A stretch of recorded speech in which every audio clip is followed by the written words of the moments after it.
I'm here. Up now. We're on our little The break. post-workout breather. Yeah. Yeah, I guess this is a good thing I'm getting off of the Mac environment. Everything working, Spence? I just got back. It is. I'm streaming, but definitely not at even the meager Dungeon Dummy standards. It's going to be no map or anything because it's not detecting my external right now. So, I gotcha. yeah, or it's got a map. Yeah. It's not going to have. Yeah. I just linked the cold open if you want to read it over. I know you missed Thanks. it, but as far as what you missed on the recap, I'm not sure how far you made it, but essentially it turns out that so the cold open last session, which is in the recap channel, I think, Vol's whole family got poisoned. As far as you all know, they're dead. That evil turtle that attacked you all once reared his ugly head again. His Vol's brother, the one that claimed his eye, then followed you all down the river, ambushed you, and turns out he convinced the Inquisitor to fight with him. The party was given a choice. They could go home, get their promotions, leave this place. All they had to do was walk away. But they chose to fight instead to protect Vol and Vivar. It was very clear that they would be killed as part of the quote-unquote plot to kill the royal family. The woman turtle then revealed herself kind of dressed like, a.k.a. disguised self as Vol. So it's a pretty safe bet that people think it's probably Vol. Anyway, fight breaks out. Shit got crazy. Catoblepas is running around. There's Warforged. Eventually, you all managed to kill the Inquisitor, not before she managed to kill the representative of Durgalad as well as Bivar.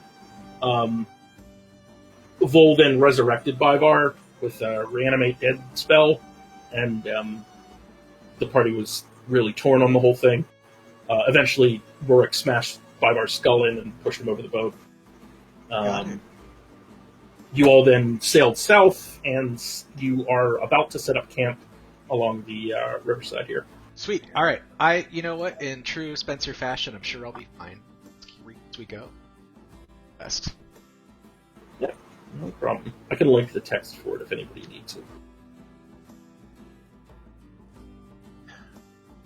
So is Bivar's body with us or not? It is not. It is somewhere in the river, either behind you or at the lake beneath you. It got pretty smashed to bits, though, right? Oh, yeah. A weekend at Bernie's Bivar's body. Nope, I put some lightning or some thunder into him. Yeah, it was... Oh, yeah, I wasn't sure if Vol how- had recovered it. How many times do we have to tell you you're not a necromancer?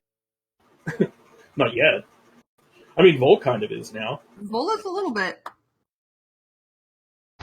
Alright, let me queue up our next track.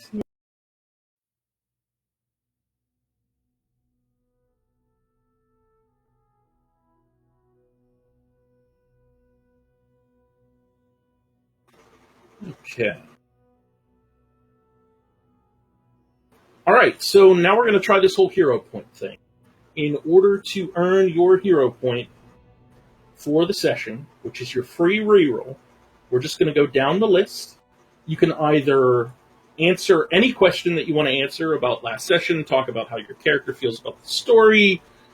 Like I said, pictures, poems. I want to keep it open. I want people to engage with it however, whatever inspires them. This will include, as I mentioned, if you've already done a text roleplay. And for people who are a little bit, more anxious about that kind of thing, I also post a question in the inspiration channel for you guys to answer. So if you don't have something prepared, we'll answer that question as we go down the list. So, Clipper, unfortunately, alphabetically, that starts with you. Quite all right.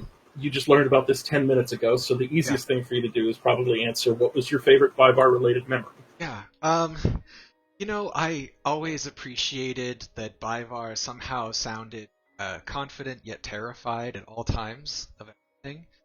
I think that it's very much antithetical me, where I'm unconfident and also show no fear.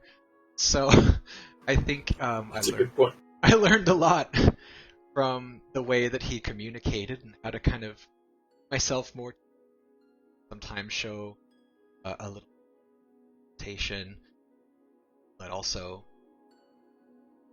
confident. Awesome. Thank you for sharing that. You have a hero point for this. You can use it to re-roll any roll. We do roll with advantage. It does not count to change in one roll for the other on advantage. You will re-roll the skill, attack, save, whatever it might be.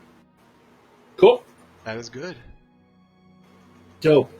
Eligor, did you have something prepared, or do you want to tell us about your favorite 5R related memory? I actually want to talk about my favorite 5R related memory. Okay. Specifically, there was a time I remember it was in the caves where I had he a big lost bag of his rubber staff, bands, like, and on the ground. I've been looking at them, looking for them, but I can't find them. I got a lot of Yeah. ties. It's just that moment where we thought he got beaten by some horrible thing in the distance, and then he just kind of turned into a lizard. Just slinked around and pretended to be a lizard for a little while until he turned back. I quite liked that moment, when he was just there as a small... Because we didn't even realize he could really do that. So, I quite stuff liked I that. opened up. So Cool. Yeah, man. Thank you for sharing that. That is your hero point for the game. Perry, it is your turn. Did you have something prepared, or do you want to answer the question about your favorite 5R related? I'll I get talk the a feeling little I'm bit gonna be doing a lot about of talking Terry's in this one. feelings They- because he's an they missed my emotional character.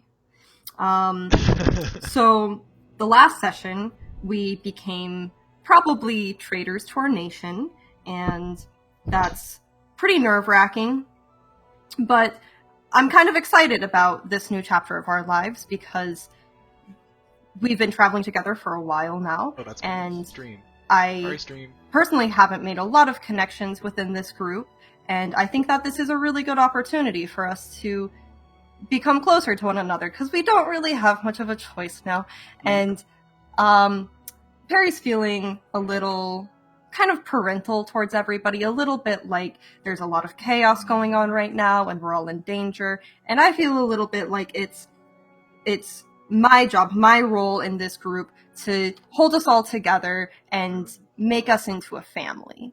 And so that's kind of where I'm at right now. Awesome. Thank you for sharing that. Take your hero point and spend it wisely. Ralik, you had posted a text roleplay, Yes. so you can absolutely pass if you'd like to, or if you had something else you'd prepared or want to answer the question, you could do that. Talk about Ralik's feelings. He's having feelings. He has feelings. He's a paladin. Paladins have feelings too sometimes. Hey, they're charisma spellcasters, man.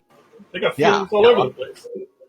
Yeah, well, I kind of figured when I was making a paladin that was doing the military, at some point he'd have to choose his loyalties, and so I, looking forward to him getting more into why he, where he's drawing his motivation, his relation to his goddess, and separating that from the army. But he totally does not think he's a traitor, and he totally thinks that he needs to go back and make the whole thing right. So that should be fun to figure out. Yeah, and thank you for sharing the roleplay. It was really good. Very well done. Thank you. Take your hero point. It is yours to spend this session. Rory, have you prepared anything, or would you like to answer the question about your favorite 5R related memory? Who's 5R? Ooh, ouch! Oh, ow. I might give you one just for that.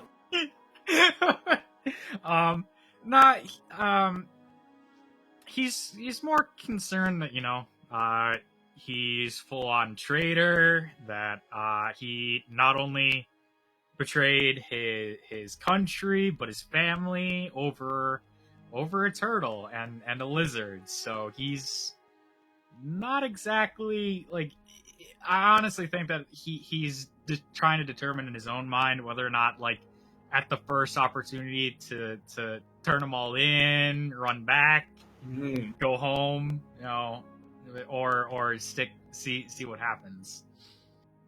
Yeah, I think that's a logical way to feel after this whole thing. Thank you for sharing that. Take your hero point. It is yours to spend.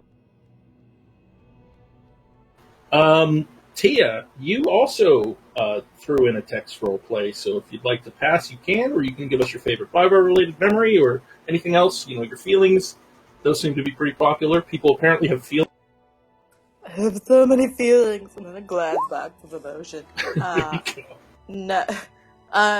Elgor actually stole Tia's favorite memory, and she would like it back. Just kidding. I mean, I guess aside from him just like bamfing into adorable tiny animals, the thing that Tia's really gonna miss about Bivar and that she's actually pretty worried about is how he helped keep the party alive. Yeah, the off healer just got murked. Yeah, so I mean, on top of everything, Tia's probably a little worried that she's not going to be enough to help take care of everybody. Let's be honest, that's the real reason we all love 5R so much. Nothing like dispel magic and cure wounds to make an NPC pop. Oh, he was great. I do have Cure Wounds, so at least there's that. Yeah. Awesome. Well, thank you for I wonder sharing. what it looks like when Clipper cures wounds. Actually, I did get a little bit of a dose of that last session.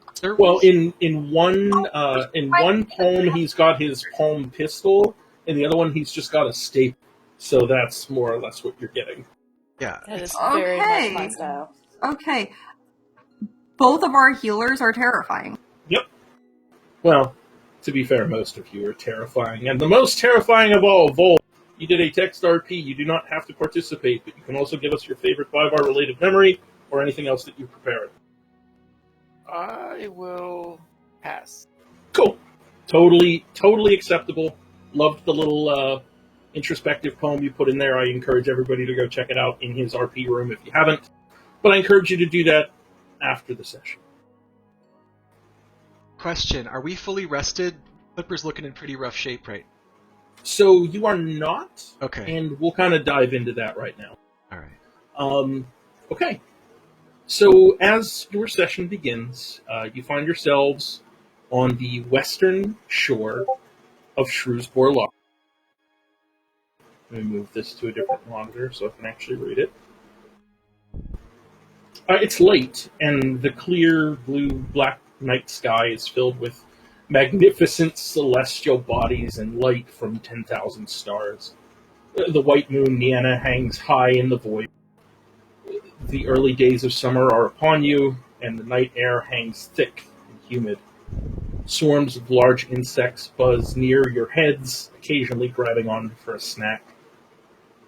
The rest of the terrain is silent, save for the soft sloshing of the lake itself. It's dark, you can't really make out where you are or what's safe and what's not safe. You found what is tantamount to a muddy, rocky shore. You've tied off both boats.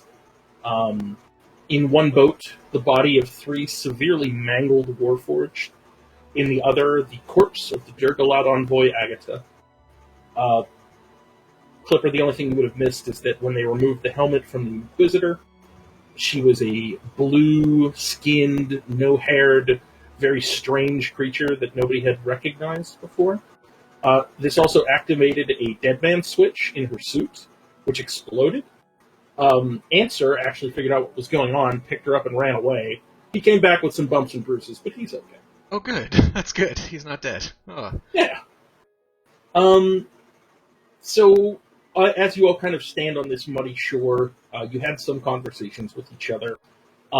You've got about 25 to 30 feet of rocky, muddy... I guess riverbed is probably not the right term because it's more of a lake, but it gives you a mental image at least. Nearby, your halfling wizard, whose shoes remain pristine, despite the terrain, finishes casting a ritual spell. Perry, what does that look like? I have nothing planned for what the spell looks like at all. Okay. So since Perry is finishing casting the spell, the mud around Perry had kind of drawn some kind of a shape in the mud. It was a very large circle. From the circle, a half dome sort of appears. It's the same color as the mud around. You would just assume it's a small hill if it wasn't for the halfling looking so excited, jumping up and down and turning towards you. After a moment, he reaches for the bubble, and pulls at a door, and you see light coming from inside. This is where I'll turn it over to you. And I Oh. motion for you all to come in through this door. What's that? It's I'll go just, right through. It's just a thing that I made, and I think you'll find that it is quite pleasant inside. Oh, okay. Riley goes in. Okay. Anybody else come in? Oh, Yep. hold on a Where- moment. where- I gotta do one. Yeah, do your thing.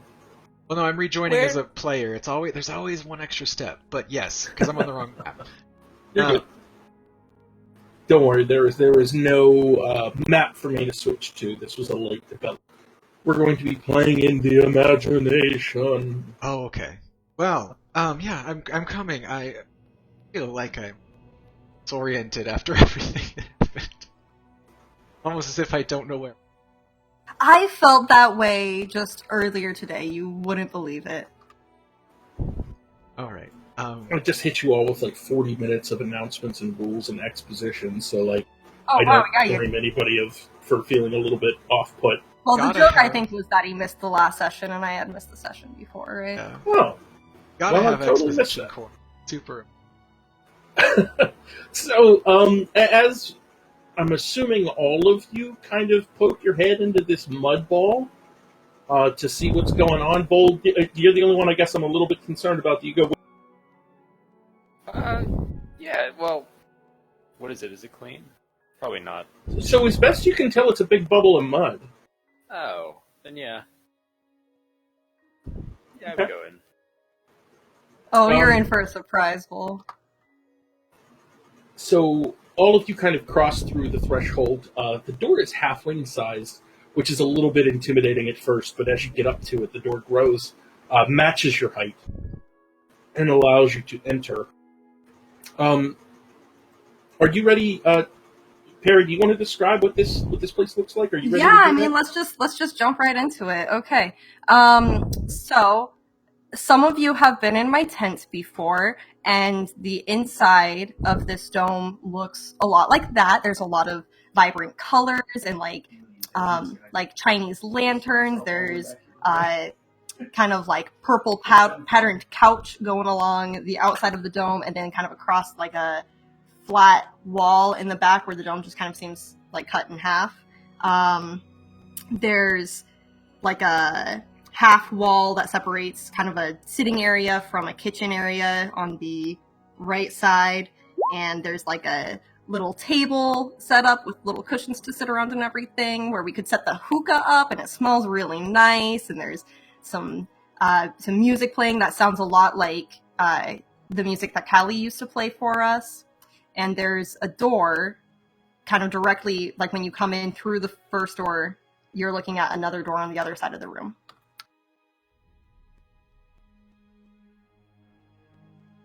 The area is warm. It's well lit.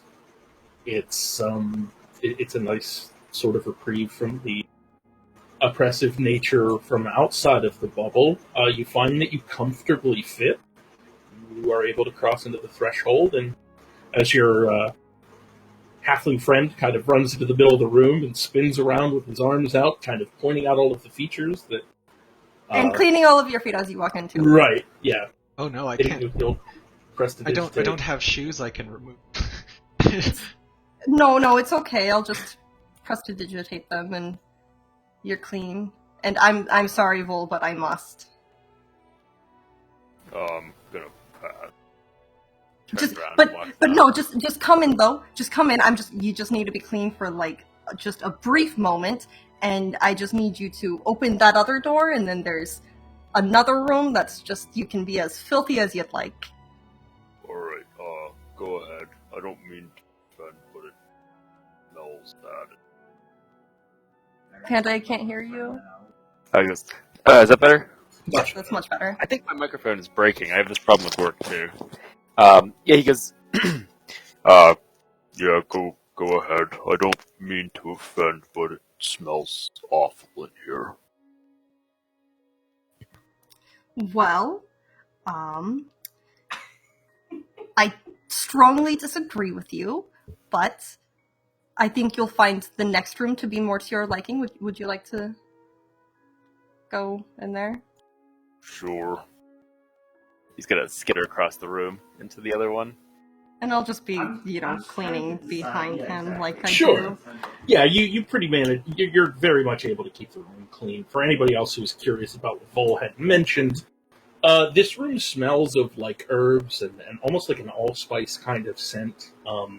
There are hints of like wood, like a hickory almost, and a cinnamon. It's quite pleasant, but for what you know about Vol, it's clearly not his style. But I did make this room just for you, Vol, and I'll open the door, and when the door opens, it just kind of looks like an empty, basically the rest of the dome. It's just kind of like white. But I'll encourage you to take a step in anyways. And I'm going to stay kind of just on the very, like, as close to the door as I can be, and then ask you to close the door. You said it was like bright white in there, or was it like super dirty? It probably just looks like a standard, I don't know, we'll It's say like like a 5 by 10. Adobe style, Yeah. like... It looks like packed clay, essentially. Is any chance you could make an exit from this room? I would like to bring things from outside and would rather not go through that other one again. Well, not quite, but if you shut the door, and then when you shut the door, the room changes, and you find yourself in a small kind of private little bog area, and there's a wall of rocks that goes around where the dome would be. There's a little, like, bed of mud and a waist-high pool of stagnant, smelly water. There's some fish swimming in the water, and there's some of those bushes that you like that have those gross berries on them. And let's see. Oh, there's a toad. I put a little toad in here because I know you like to talk to them, and I thought maybe with Vivar gone, it would be good company for you. Dang, yeah, so he shuts the door and I guess all this pops up and you'll slowly... It's very reminiscent to the feeling you got when you stepped in the magician's tent, the fortune teller's tent. What used to be a 5 by 10 rather bland room becomes what Perry has described. Yeah. And this is the best part. If you look up and it's like the night sky, but clap your hands. Is that what you call them? Do you have hands? Yeah, I would call them hands. They're not. Yeah. Anyways, if you clap, and then it becomes daytime. And you can just do that whenever you want. These people are... Fuck is wrong with them? What? Awkward. He's trying to, like, take it all in. He's like, what is wrong with people? How do they do these things? Well, it's just that I'm amazing, so that's how I do most things. Did all of this, and so we're in like a So, smaller space, but It's bigger on the inside. yeah, it is after pretty amazing a there. moment, when Perry kind of like puts Vol in the room and then comes back, you see just a blank room, like the one that Vol entered. There is no Vol. Vol, you're in the room. The door is there. You could leave at any time, but yeah, you're in a nice little bog. There's some fish. There's some frog. The night sky is overhead. It sounds, it smells, it feels very real. this is it's quite something. I've never experienced. I mean, normally I felt like it's pretty difficult. I feel like something creeping into my brain being in here. I just let it happen. Oh, that's just What? You feel like something's creeping in your brain? We should take care of that No, like, right I away. think it's- Can you Oh, can you I like have, I have sit here? room for that as well, and I'll leave Vol's room. I imagine Vol wants to stay in there. Yeah, once the door is closed, you actually can't speak to the folks that are outside of the room. So it's only when you come back outside of the room. I thought they had come in with me. My bad. Oh, maybe they did. I'm sorry, that might have been what I missed. I don't know where. Yeah, Riley's probably following him around getting the tour. The Vol's little private room is pretty tight for all of us. The bigger room is a better fit for everyone. What? Okay. Okay.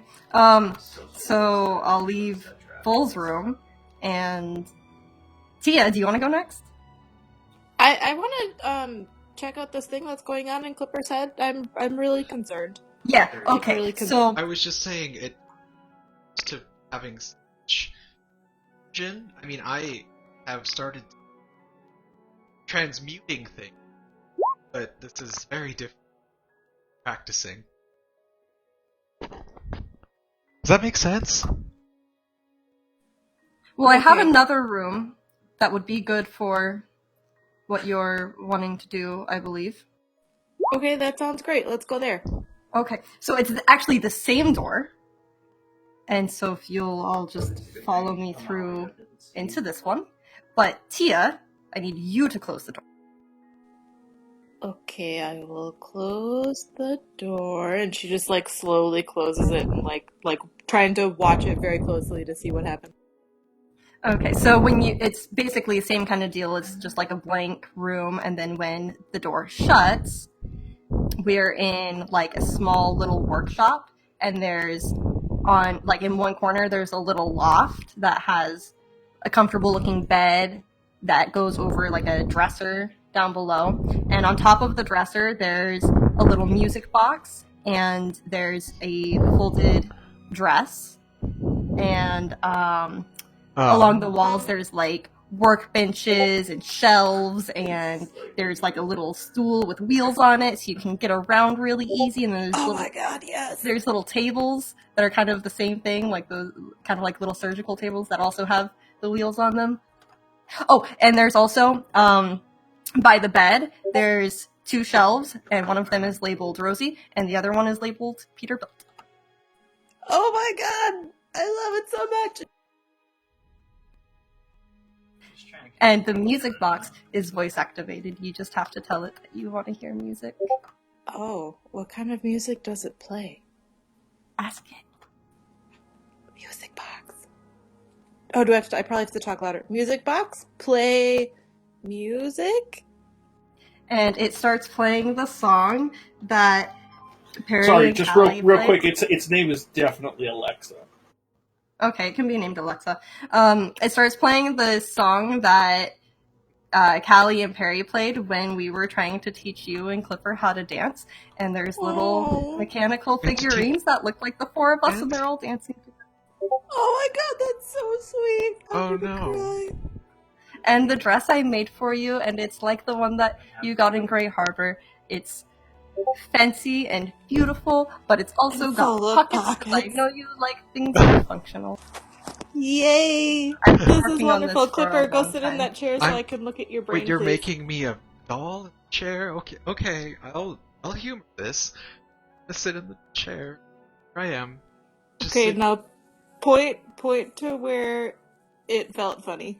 Okay, no, just right here behind my eyes. There's a vibration. Vibe. Oh god. Okay, and then Tia will reach into her pack and like, sorry, Perry. This room is wonderful. I'm just really worried. And she'll pull out one of the clips, and she will explain how during the fight the clip got really warm, and then all of the robots started doing shit like trying to kill us. So if you have weird stuff happening in your head, I'm afraid you might have another one of these in there. I don't know. Found 2. I found one in you, and then I found another one in a store. I don't know how. I feel like there might be more in your brain, and I am worried, and I would like to check if you are feeling weird things. Do you in your have a head, way of- especially now? You have a way of detecting them? Something like that? Yeah, I like unscrew and I look. Well, while everyone else is taking tours, I'm gonna go into a little bit of a shutdown state here. Have the terrifying existential feeling of Okay. Okay, it might be good for you to be awake, but we'll try it this way. Thank you so much, Perry. This is amazing. I want to see everyone else's rooms after I make sure Clipper isn't gonna murder us. That's probably fair. That's a good call. Ooh, Do yeah, you- that's something I forgot in the recap, Spencer. There was a point where the Warforged that accompanied the Inquisitor were responding to commands that you were not responding to. The Inquisitor seemed alarmed by that, and one thing that Tia noticed during that time, whether or not she shared it, is that lead box she was keeping your clip in basically would have caught on fire if it wasn't a lead box. It had heated up to a crazy extent. while she Okay, was I issuing got it. orders. I did not know that. That it would makes have caught sense. on fire. Oh boy. Well, can you hear me okay? Perfectly. Yes. Good. I was self-conscious after I saw that you said breathe. It made me think of that song. I it's can okay. hear you, Clipper. For what it's worth, I couldn't hear you breathe. Oh. It was just some exhaling, but you're good, man. Oh, my ASMR voice. Anyway, okay. Look, I don't want to turn into a Terminator, as it were. That's what they called the monster that went in and it thinks. But, I also don't have to worry too much, Tia. I think, if they were going to compromise me, they probably would time ago. Because I mean, the yeah, betrayal. maybe depending, like maybe they're accessing something in your head now to track us instead of command you to do stuff. I don't know. I would like to check to make sure because you're feeling funny and I'm worried. What about the one that you have? I mean, shielded properly. They could be tracking us through that instead. That is very true. It's not heated up. I don't know. I think we should check you first. Fine. I'm fine. I'll shut down. So as the two of you kind of prepare for your doctor and patient routine, Perry, you're able to kind of quietly slip out the door and close it behind you, leaving the two of them in that space. Rallick, Eligor, Rorik, Perry has walked into this room with some of your friends and come back alone on a few occasions. He stands there and turns to the rest of you with a big smile on his face. Who would like to go next?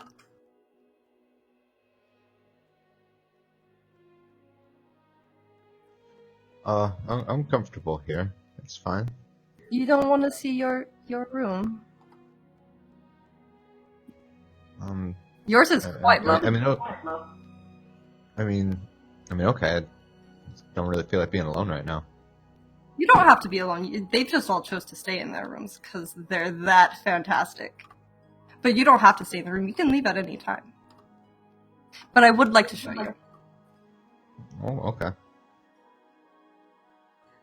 So again, we'll go through the door, and you have to be the one to close the door, or else we'll go to my room. Oh, okay. Okay, so as you close the door, let me find your room. Okay. So we enter into a small, like, modest shack with kind of nautical themed decor. And there's, it's really small, and so your bed is kind of like shoved into the corners, and you have to kind of crawl over the foot. There wasn't a lot of space, I'm sorry, but it's worth it, I promise. But you have a like nightstand at the end of your bed, and there's a picture of your mother that Clipper has printed for me, and it moves a little bit, like the ones in Harry Potter, and you can see her just like smiling as she like turns and looks at you, and it's really nice. And then there's another door, kind of past the nightstand, and if you'd like to go out there, it's quite nice out there. Yeah, thanks. It's real nice. He walks over to open it up, but he just looks kind of sad when he looks at the picture of his mom. Oh, I thought that would make you happy. Anyway, so you open the door, and you're on kind of like a small private beach, and there's just a sign that says, "No diving." It's just a small sandy little beach, and it looks into a gulf. Oh, and it's always nighttime here, and the moon is full. Because I know how you like the moon. Thanks. It's real pretty here. I appreciate it. Are you doing okay? Yeah, I don't know. Maybe we should. I don't know what we're gonna do now. We'll be okay. We have each other. Yeah. Yeah. Mhm. I'm gonna stay out with the others for now. I'm gonna go out back to read the other. As Clipper's brain melts, I guess. Yeah, so the two of you leave the room together. Relic, you're right back in the same common space as you were before. You turn around one last time to look at the picture of your mother on the nightstand, but the room behind you is blank and barren, as it was when you first opened the door. Oh, and how rude of me. Let me set up my hookah so those of you who are waiting out here can smoke and be relaxed. And there's not food in the kitchen yet, but, feel free to poke around in there and we'll get food. There'll be food later. Okay, who wants to go next?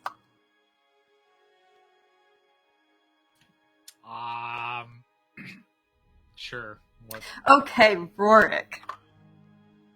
So same thing. You go through the door, it's empty. You have to be the one to close the door. When you do, this room looks kind of like a personal barracks. Rather than having bunks, it's just a single cot.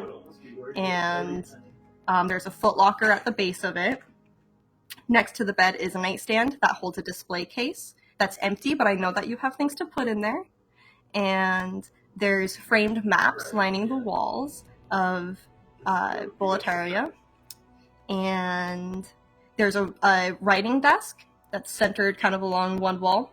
And there is, admittedly, a lot of the things in these rooms are illusion, but I did come into some parchment and ink and this very nice quill. And the quill is really long and the kind of quill Perry would have, and so you can actually use these. These aren't an illusion; those are just a gift. And there's a comfortable looking armchair that sits next to a fairly empty bookshelf. The books are all labeled with they appear to be history books, but they're all pretty common, well-known events in history. And you should open them because they're quite interesting. Is anyone else in the room? I think it's just the two of you, unless Relic decided or Eligor decided to come up. Oh, and I forgot there's also branches throughout the room for your owl to perch on. Okay. So, this is nice. I don't really think it distracts from the fact that, we're all traders, but the thought is appreciated. So, I just want to ask you, do you normally use a lot of illusions? Well, yes, dear, I'm an illusionist. I mean, on an hourly basis, probably every waking moment of your life. Well, that seems rather personal, and I don't think I like your tone. Well, when you were unconscious back then, you kind of, looked like a homeless person. Well, that doesn't sound right. That doesn't sound like me at all. Oh, I very distinctly remember you looking like a vagrant. Is there something you wanna talk about? Well, we were not all blessed to grow up in the nicer parts of Emol.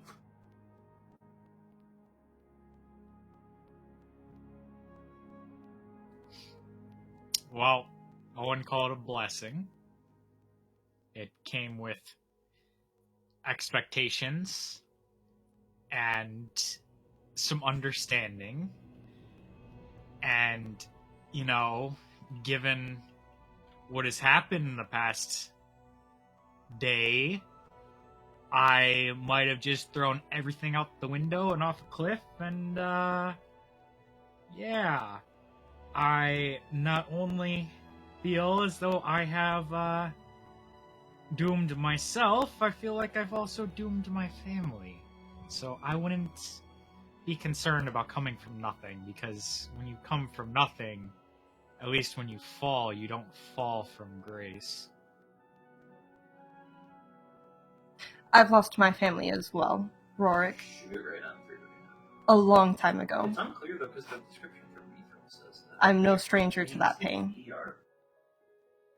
Just because I grew up poor and I didn't have the luxuries you have doesn't mean that I didn't stand to lose just as much as you have. At least your family won't be hunting you. No, my family thinks I'm dead. Mine will wish that.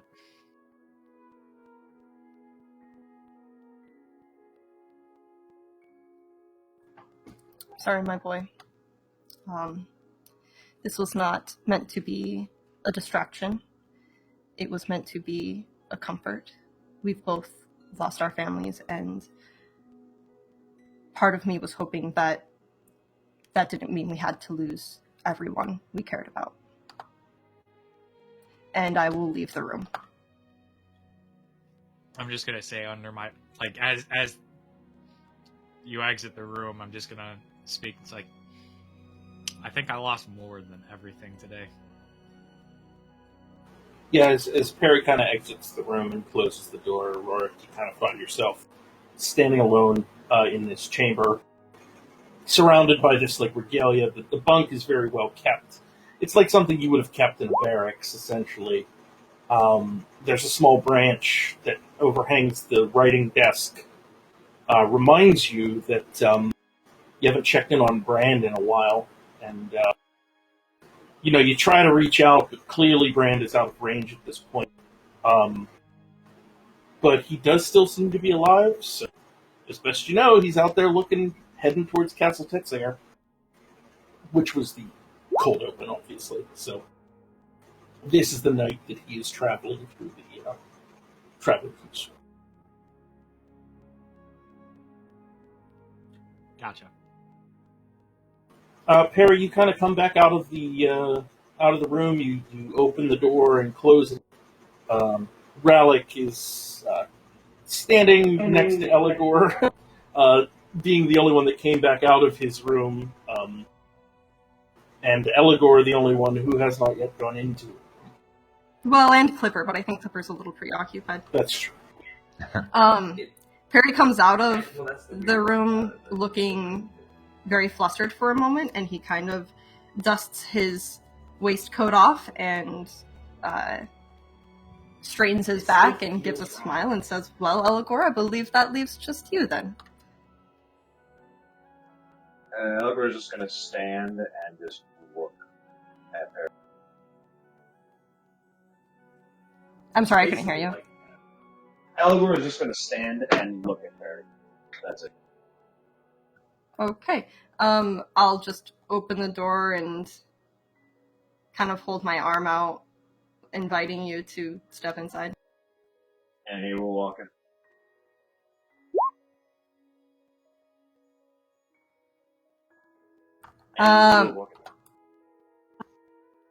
So, your room. Let me find it. Why are there so many of us? Okay. This room is very simple. It's mostly empty. It has just kind of a basic bed, a dresser. It has an armor stand. And on the dresser, folded very neatly, is a navy kimono with some silver filigree on it. And as you walk in, Perry will just say, I'm sorry yours isn't quite as extravagant as the others. It's recently occurred to me that I don't really know anything about you. I don't even know your face. So I've made you some clothes that you could wear should you choose to You thinking about that gold sword? take your armor off, maybe, every now and then. Of course, the choice is yours. As you say that, Eligor is gonna kind of not really look at you, but just standing there looking at the room. He's just gonna kind of sigh a little bit, and he's gonna say, "You know what's weird? I've been in this group for 3 months, and we've given up everything for this. I'm not sure this is really worth it." And he's just gonna kind of sit on the bed and stay. Okay, I caught like bits and pieces of that. You're really quiet.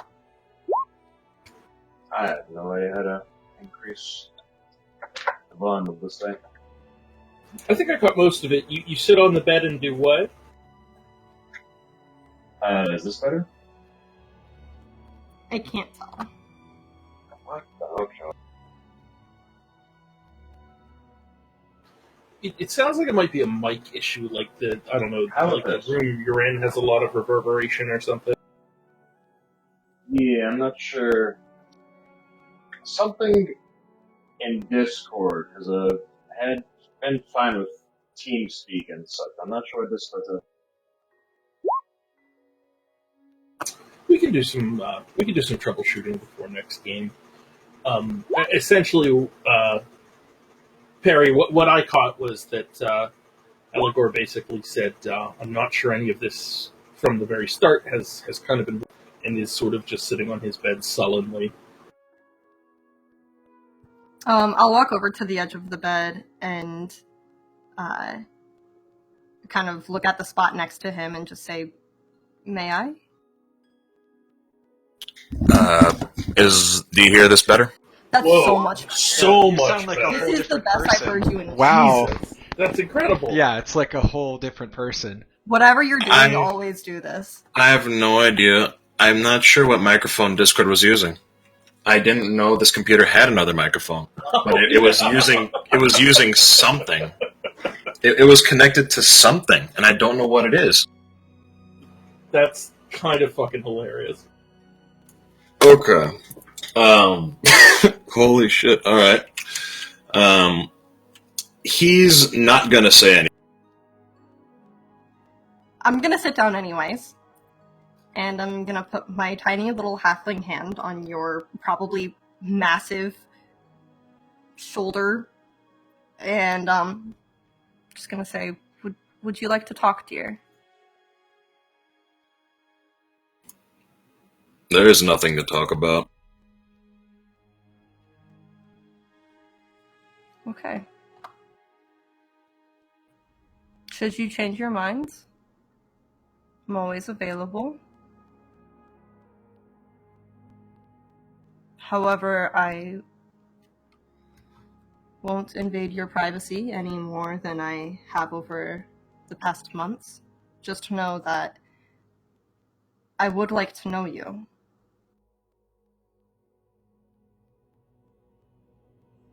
And I'll move to the door. Eligor, it's up to you if you do anything to interrupt Perry on his way to the door.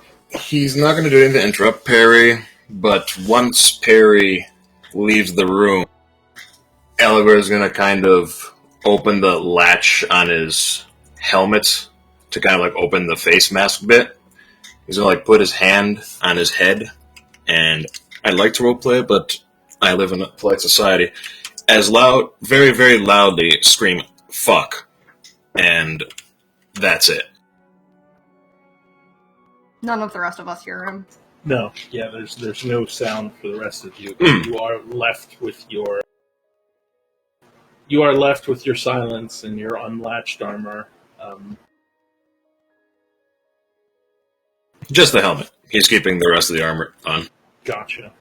Yeah, do we see? Does the audience see what happens? Do you remove the helmet, or do we cut away No. and unlatch? It's essentially the face mask is opened, but his hand replaces the face mask as he's rubbing his face. I gotcha. Okay. Yeah, Perry. So we follow you out of the room, and you come back into the lobby, and you've kind of got your hand in your pocket. You're ready to produce some herbs for the hookah, and you turn to an empty waiting room. Everyone has so enjoyed their rooms that it looks like you are alone. I'd like to go. Well, I can't go back into Tia's room. Shit. You cannot. I'm going to sit down and smoke my hookah by myself. Oh no! Yeah, so I mean, you sit down, you pack your brand new hookah, you're going to break it in, goddammit, whether or not there's anybody here to do it with you or not is not the important thing. You kind of like quietly just sort of pack the thing on your own. Oh, go Is ahead. Answer there? Oh my god, where yes! is Answer? Of course No! Answer's there! No! Yes! So as you sit there packing the hookah and you look around at the empty room, from around the wraparound couch you see that face. Oh dear. I didn't make a room for you. Oh. I will take, I don't know, one of my draperies and just put it over him. He makes me so uncomfortable. Am I being murdered right now? What? This is Answer. Oh, Answer's very creepy. Yeah. So creepy. So right now he looks like a little kid wearing like the stereotypical ghost costume with just like a blanket over there. But it's like yellow. It's like bright yellow. So there are two similarly sized figures sitting on the wraparound couch. Perry smoking the hookah and Answer just sort of sitting quietly with a blanket over. I feel like that somehow works. Yeah, like a little newsy outfit. Boy. Well, when when I have the materials, I'll make him look less creepy. I just don't have the materials yet. Oh, he's unsettling.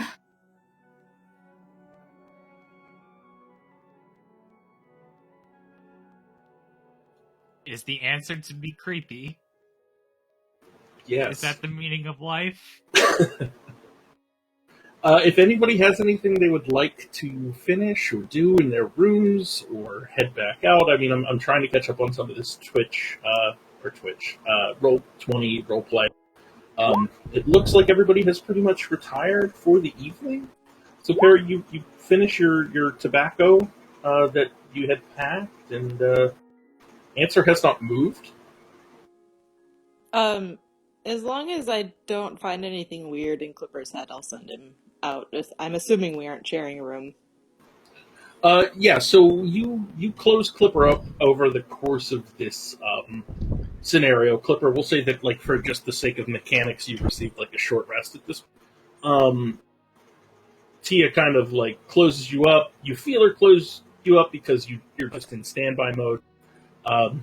You didn't find anything. I mean, you found that clip the first time. It reacted very strangely around the Inquisitor. It's still made of a material that you don't understand. And Clipper has changed drastically since you pulled it out. It's made of unobtainium. Exactly. Wait, what? If you know what it's made out of? No, I don't think that's the actual name. Please tell me more. No, I don't. It's just that's the rumor has it. No, I don't know. I will write this down and I will try to find more information on it. Thank you so much. That is great. Because, I mean, the armor on all those people who just tried to murder us was a similar material, so maybe we can figure out how to work it and, like, make other people armor or something. I don't know. You should go find your room, because I'm sure there's one for you, too. I will do that. Okay. Wow. Thank you for letting me poke around in your head. I'm sorry if you felt violated. It's okay. These are tough times. I once built a cyber mule. That mule never to do. And I'm pretty sure I lost it, so I feel like this is karmic somehow. Yeah, we Okay, cut that's for a moment to the Trident. There's a small stable near one of the inns. A drunken man is stumbling about and sort of stumbles into a barn, into the stable, I guess.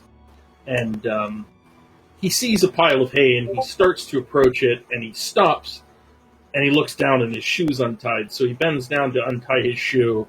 He hears a noise to his right, the baying of a mule, I guess, and is double kicked by two cybernetic mule feet and goes crashing through the stable, like out the wooden wall and out into the street.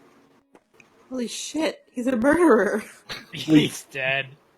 We cut back to the to Perry's hut, and Perry, as you kind of are wrapping up your hookah helping with answers sitting under the blanket, the door, to your surprise, opens, and Clipper walks out. Oh, Clipper, good.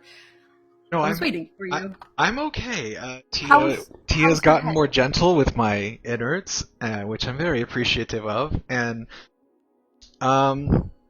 she didn't find anything that would compromise where we are, which is good. But you definitely need to make sure we're staying concealed. This place, I mean, you can change the inside. Is the outside masked as well? Is it the people? Well, the outside is just kind of I mean, you saw the outside, it's just kind of a dome. But I was thinking, which one is it that does the stuff with the earth and the rocks? Is that Rorik? Yeah, he can mold earth. Yeah, I was thinking he could, like, make the rocks come over it, make it look like a more natural boulder, and Okay. then we're completely safe in here. Nobody can come in unless they were, like, invited when I made the dome in the first place, so we're safe in here. I suppose. I don't know how much we should dig in. I like the idea of this little shelter. It's not exactly portable, it's just I create it when we need it. Right. Okay, well, that's right. But it's not like the disc where, well, I guess I just create that too. Pretty much everything I do, I just create on the fly. There's not really much moving things around, except for the hookah. That I have to carry. I see. And I think we need to be cautious about how many things we bring with us. But I'm glad you have your hookah. You'll have to have our luxuries. I would not give up that hookah for the world. Stan. I searched all across Boletaria for this hookah. You would not believe how few hookahs there are in this country. In fact, I think we had to actually technically leave Boletaria for me to even find one. No, I think you're correct. I think that the reason why that was hard to find is I believe the Surgeon General put out a warning about hookahs some time ago. And it's definitely changed the sales of those objects. And he shrugs. Would you like to see your room? Yes, I would. How's Answer doing? Oh. You see a blanket wrapped around a bulbous form on the couch nearby Perry. Not too close, but... Perry kind of puts his hand over his mouth and leans in towards Clipper and says, "He wouldn't stop watching me." I see. So you put a blanket over him? I did put a blanket over him, yes. Okay. Well, you can just tell him to go stand and, he can kind of just compute on his own, like facing the other way. You don't have to cover him. I thought he only listened to you. I mean, sort of. I don't know. I mean, I guess... Oh god! It never gets less terrifying. I guess I've never, Yeah, I've never really thought about letting other people command him around. Answer, can you just turn around? Just take the blanket off and just turn towards the wall. Why don't you color? Take some of these paints and start. You know how I paint, and I've been carving things. You take some of these tools and just start. Maybe try to draw something. I think it's worse when he's doing things, actually. So the ball on the couch, wrapped in the blanket, tries to get off the couch. The blanket it was on the catches couch. on the couch. Yeah, he was sitting nearby. So dear the Lord. blanket catches on the couch, and he kind of falls forward and hits his head on the table, and you hear like this thud. And then, after a second, the blanket stands back up. It rustles for a second and pulls off of himself. He neatly folds the blanket and places it back on the couch, and then starting with his head, then to his waist, and then to his feet, they turn It's an completely illusory 180 blanket. degrees in the other direction, Oh. As his whole body kind of turns in the opposite direction. He's He playing takes- Ghost. He takes the tools that you gave him, and he goes and he sits in the corner, and he begins to try to craft something. Okay, well that was unpleasant. Let's go look at your room now. It's fine. He's gonna be fine. Let's go. Okay. You're... Okay. I'll go... I'm so uncomfortable. I don't know what to do. This is what parenting is like, and it's like, Out of character, Spencer, I hate that you brought this thing into our lives. especially for I have someone not who forgiven you. is so against having kids that he had a vasectomy at 32. I'm sorry if I'm contributing. Well, I know I'm contributing. You are not sorry. You know I'm not sorry. exactly That's what you're exactly doing. it. That's the point I was trying to make. Is I know I'm contributing to it, and I'm not sorry at all.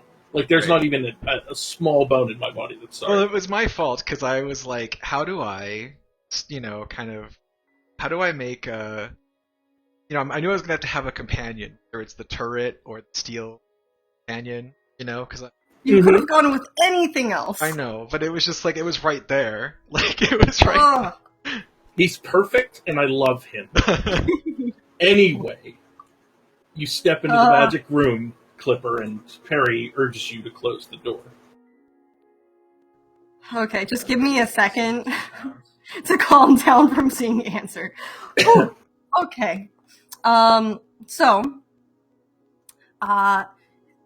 never seen you sleep, so I didn't give you a bed, but, this room looks kind of more like a studio than a bedroom, and it's got, a writing desk, and the desk sits underneath a window that looks out into, a blossoming cherry tree, and it's it kind of rustles in the illusory wind a little bit, and, there's, a wax bowl of fruit and a vase of, lovely flowers This is on top nice. of the desk. Oh, this is like a holiday. There's there's a journal on the desk. It's illusory, but you can open it and you can pretend you're writing in it, and it'll, whatever you're thinking, it'll you don't actually touch the paper, but you can pretend you are, and then the words will appear, but then they'll go away when you close the thing. But you can pretend you're writing, and there's also an easel in one corner that sits in front of a floor to ceiling window, and that looks out over beautiful rolling hills, and there's a lake at the bottom, and the easel is also illusory, but you can same kind of thing, pretend you're painting whatever is in your mind. It'll come onto the thing. You don't even have to be good. You can just pretend, and it's just, there it is. Because I didn't know when I made this that you are now proficient with paints. And there's a full body mirror, because I just think that you should, take some time to look at yourself and, contemplate your existence. And you can look at yourself and think about what you've done bringing Answer into the world and feel guilty about it. Okay, that's a little accusatory. But I just hate him I'm so much. glad. that was from Sham, not from Perry. This is a and- little. Okay, well look, I really wait, there's appreciate. more. Oh, okay, go ahead. There's more. I'm ready. Okay. There's a tour. There's there's a bookshelf, and this is very similar to the one in Rorik's room, but instead of having history books, it has like children's books. And you should open those two because Rorik didn't, and these books are cool. They're really cool books. And there's also a door in one corner that leads into like a little black room where you can process your photography My printing well, thing yeah, that you do. very I don't quite understand it. I just have heard that dark rooms are good for pictures. Yeah, this should be great. I mean, look, this all came from inside your mind? This was all, this is all up in here, right? I don't know, Yes, points so at your you head. see, the thing is, I've been thinking lately a lot about all of us, really, and about Callie, and, gosh, I miss her. I miss her terribly, but she... When I first met you, Clipper, I thought you were an abomination. I thought you were just horrible. You never said this aloud. Did you? And- Oh. And it was Callie who showed me that there is more to you and you're not just a machine. And I thought that these things would maybe help you develop your humanity. Is that offensive? I don't mean to be offensive. I just still don't. I don't really know how to interact with you quite yet. I mean, you know what? However you feel comfortable acting with me is fine. I'm just glad that you. And I do appreciate you saving me. And I'm glad that you put in all this thought. It was really painful, but I do appreciate it. Oh. Good. I mean, I'm sorry. But no, I appreciate all the thought you put into what I enjoy, and I guess I didn't really feel like, before I met all people, considerate of what I wanted and where I felt comfortable. Yes. Like my inner desires, not just like, you know, it's me stained. My personality. See my person. That's important. That's very nice.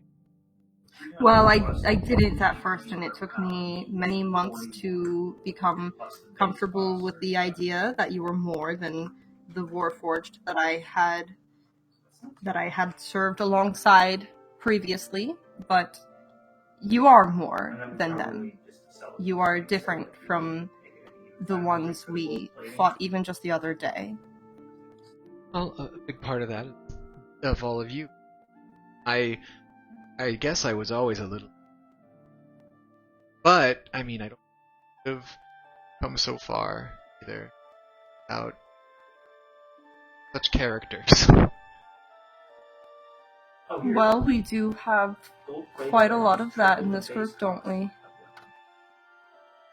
Agreed, definitely. Oh, I don't let me keep you. I know you are hosting right now. A lot of people tend to, but I assume everybody's trying to rest because their bodies are Well, ravaged. Clipper, the thing about that is I'm not hosting because this isn't my home. This is our home now. Right. Okay. For as long as it needs to be. That is But it can move, so we're not stuck here. right. We can go wherever we'd like. Right. Just wanted to see to the world. Well, the amount we've traveled is a lot. I worry about you, Clipper, because at first I really thought it would be best for us to head south into Dale. I know certainly for me that would be in my best interest. However, I've been thinking about it, and I don't know how the Dalish would take to a warforged within their borders, and I'm concerned about that. I'm concerned about you, and Well, I want to be sure that wherever we go from here, that we are all safe. if you're worried about my feelings, I can deal. I'm worried about your safety. I guess I can try to not so outspoken. I can stay away. I think you are missing my meaning. I don't want you to be less outspoken. I want you to be as outspoken as you're comfortable being. I want you to continue to go down this path with Tia's help, with my help, and discover who you are outside of what you were made to be.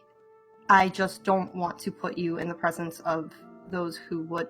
I mean, when we were in that little town not too long ago, I don't remember the name of it. All of these turtle places sound the same to me. It's really hard to keep track of. But that man attacked you on sight just Right. for being a warforged, and I worry about that moving forward. Right, but I mean,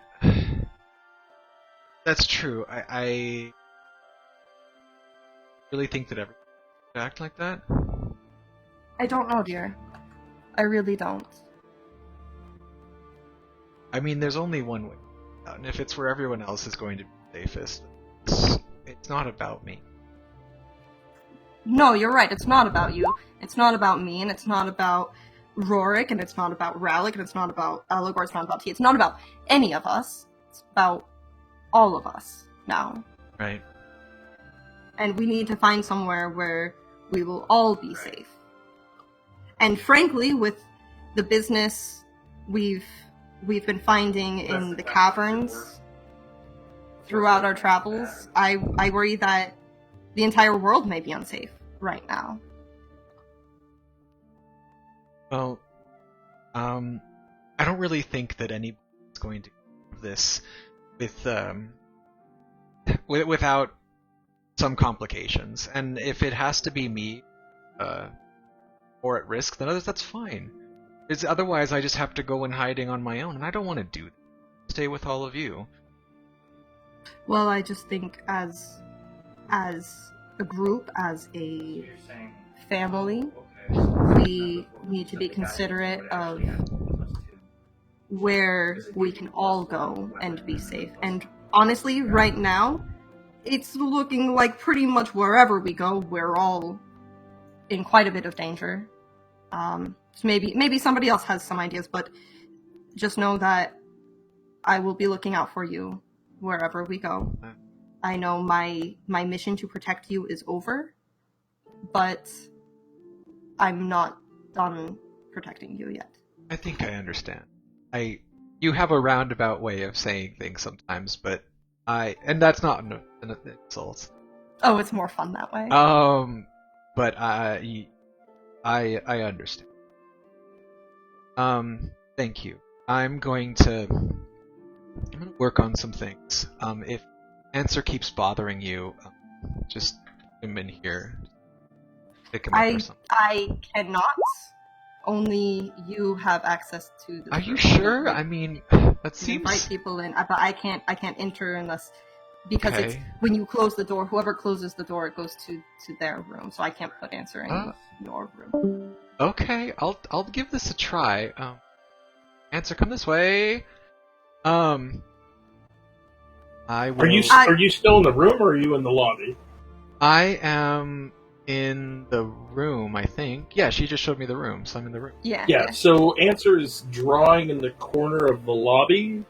So as such, It's they do okay. not He can stay out there. I have my own room, and he can't get to me in there. And maybe eventually, after a very long time, maybe I will possibly be more comfortable with him too. Maybe, probably not, but possibly. There's a chance, I mean, that he's not affected by any of the illusions because his brain works very differently from ours. He's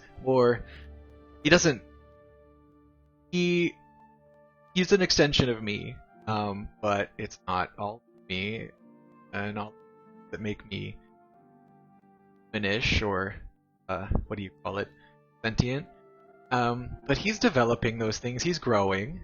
So he might not be seeing these illusions at all, which is why he might be staring at things very creepily. He always stares at things very creepily. Okay. But Tia and I have a plan, and we're gonna make him more approachable, and all in due time. It'll be better. But, Okay. It's quite late. I should be Yeah. getting to bed now. I should give you your space to do as you will. You should look at that book, though. Somebody just opened the freaking books. I can. I'm so excited about the I can look at the book. I mean, that's something I can do while I'm pretty much in shutdown sleeping. So. Okay, cool. When you open the book, it's like a pop-up book. Except instead of it being like a physical thing that pops up, it's like a little illusory thing. So you open it and it plays out like whatever is on the page. Oh, And see, little illusions this is of great pictures. because now I can sleep while it reads to me. Yeah, not sleep, but, and you know, Rorik's books stationary. do that too, but the content is very different because yours are like children's books and Rorik's are like history books. But only, again, major historical events because that's all that Perry knows. So these are books like morality play or like Yeah. stories It's like. very much stuff like how to say no when you're uncomfortable, Oh or gosh. make sure to mind your manners when you're in public. Yeah. And Don't there's touch one. your face. There's one that is about dancing, Oh. Okay, I like fun. Nice. and that one, like Tia's music box, features you, me, Tia, and Callie. Oh, that's nice. I like this. Yes. All right. Look, you go do you. Y'all have been stuck together, tromping through for a while. I'll be here. I feel different, by the way. But anyway, that's another conversation. Okay, now that I've taken up like an hour and a half, well, no, just an hour, right? An hour of our session with all of that. You leave Clipper's room. You come back into the lobby. Answer is laying in the corner, doing as he was told. There's a block of wood. He's like hitting it with these tools that Clipper had. Makes a little bit of noise, but it's not too disturbing. You again find yourself alone in this lobby. Did you have anything else you wanted to do? I'll give everybody else a chance as well, but we'll start with you since you're in the lobby. Who, me? Yeah. No, I went right to bed. Okay. Yeah, you open the door back to the lobby, close the door, see Answer there, open the door, step in and close. It's more like a hop through the door, like Sure.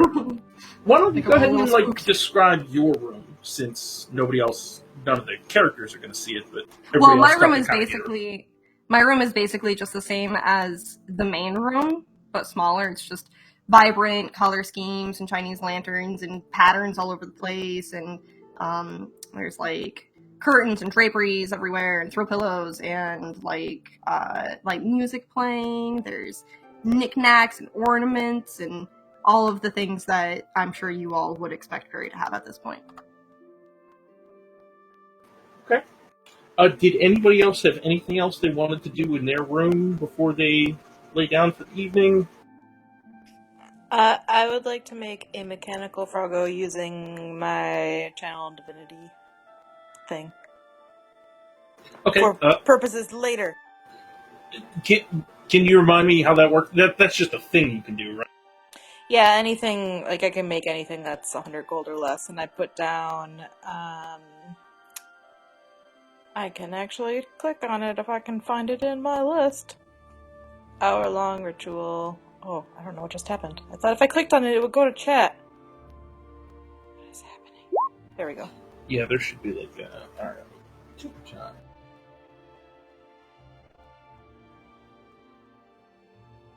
Yeah, no, that works fine. You're absolutely able to create that. Cool. You Could I stow it away. Go ahead. Could I make 2 of them? Sure. Why the hell not? Okay, cool. I will do that, and then I'll go to bed. I like the name of this ability. Yeah. Okay, so Rest finds all of you, some comfortably, some uncomfortably. But over the course of the night, you do all get a long rest in this new, unfamiliar, unusual space. For some of you, the comforts of home are at arm's reach. Whether or not that feels like home is up to you.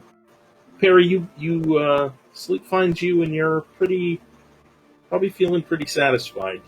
This incredible thing that you've created for your I don't know friends. that I am feeling satisfied because Okay, then you tell me. some of you were not very excited about your rooms, and so I'm feeling a little disappointed. They've had a hard day. And Rorik was he brought up some things that are a little sensitive for me, so... Well, It's probably more of like a sigh of relief to be alone and then a lot of introspection. Okay. Yeah, without any input from anybody else, let's go ahead and let's just do our break now because it feels like a good breaking. It's a little bit early, but it is what it is. We'll give everybody the full 10. There was a lot of announcements and bullshit at the start here, so I will see everybody back here in 10 minutes. If everybody's back early, we'll start early. I liked that RP session. I really liked it too. I thought a lot of it, especially from some of the characters that we don't get to hear from as often. You finding your microphone was like the fucking Oh my god, for most real. serendipitous Yeah. thing. Like, there should have been a small choir introducing it. It's Like both- it's a perfect thing to open chapter 2. Both Rob and Panda I can almost never hear, and I can actually hear both of you like fairly well today, and that's pretty amazing.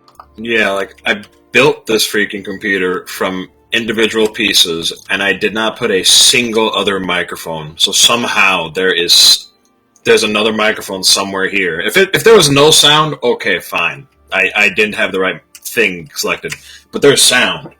So somewhere someone smuggled a microphone in my computer, and I have no... What there happens one with me a built? lot is my webcam mic picks up a lot instead of my actual microphone. Yeah, like maybe there's one built into your monitor or something. Maybe that's why it's picking up something somewhere. But yeah, now this is the actual freaking microphone. That's why, Yeah, like that last moment, my mouth was in the microphone. I was literally inside of it. So I was like, I do not know how to fix that until I just change the in. Like I have you at normal volume, whereas before I had you turned all the way up. So once we could actually hear, I was like, this is great. Ow. Yeah, I'm sorry about that. No, The past couple of weeks, it sounded like you've just been like on the other side of the room shouting at your microphone. Which, I mean, completely makes sense, right? Because the microphone was on the other side of the room, but the mic he's probably we're using is sitting right in front of him, and we're like, Right. "Dude, I Yeah. can hear you," and he's like, Literally right here. It's right in front. So sorry about that. I had no idea. Like, I didn't even consider that as even a possibility. So I never I even don't think any considered of us did. I think it was just kind of like it took you being like, TeamSpeak's fine, and I know you said that before, but I think that's the first time it really hit me like, I wonder if there's just another microphone. Yeah. Always inputs, because I've disconnected and reconnected this thing a few times, so it's possible that it switched from this to God knows what in the middle of one of those disconnects, and TeamSpeak recognized it, maybe So Discord likes changing that. yeah, but thank God, I guess I found it now. We long rested.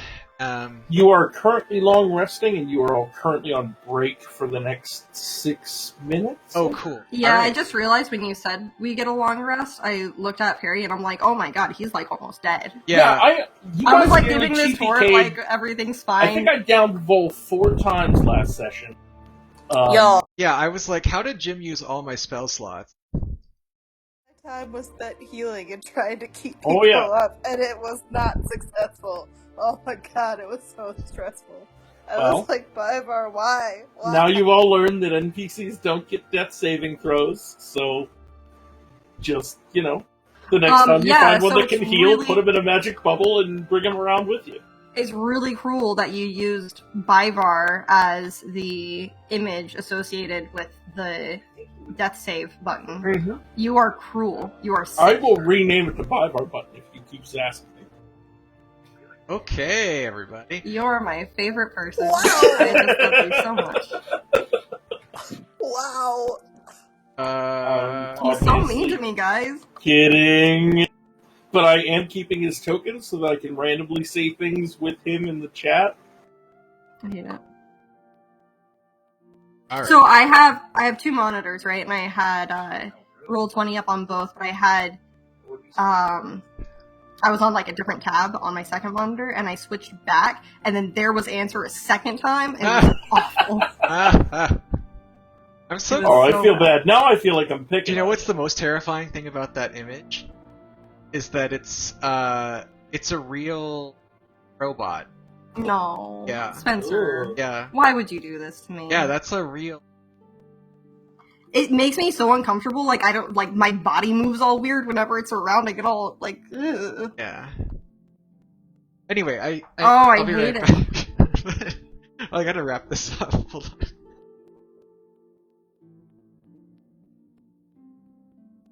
Well, I didn't know it was a real robot. Now I'm uncomfortable. It's out there. That's what you get. It's out there somewhere. It's out there somewhere. Someday. And none of us know where it is. And there's just gonna be, like, Answer hovering above my face, like Chucky style, just holding a knife. And it's gonna be like, this is for putting that drape over my face. Ugh. Yeah, like, I don't know. It could be in, like, Dubai, or it could be underneath my sink.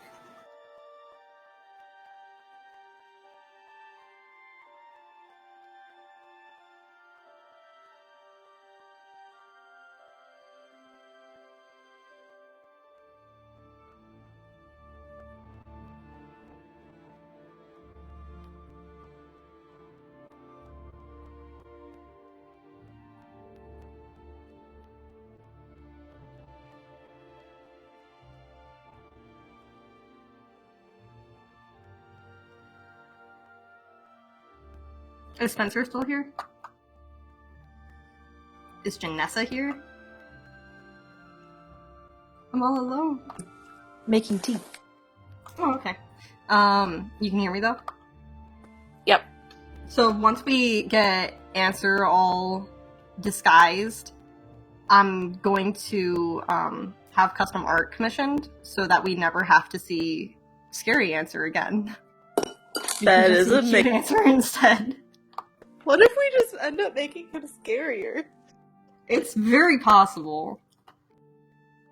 I feel like is there like the equivalent of sunglasses in this world? I mean, I guess I could just make him some goggles. That would help with the eyes. What with the eyes? I would imagine because there are things like welding goggles, people have probably figured out lenses that work. I don't think it's like a trendy thing per se, but people Oh my that know God. what they're doing with like certain types of glass have probably figured it out for like helmets. We can make Answer a trendsetter. The newsboy fashion will be all their age. Heck yeah.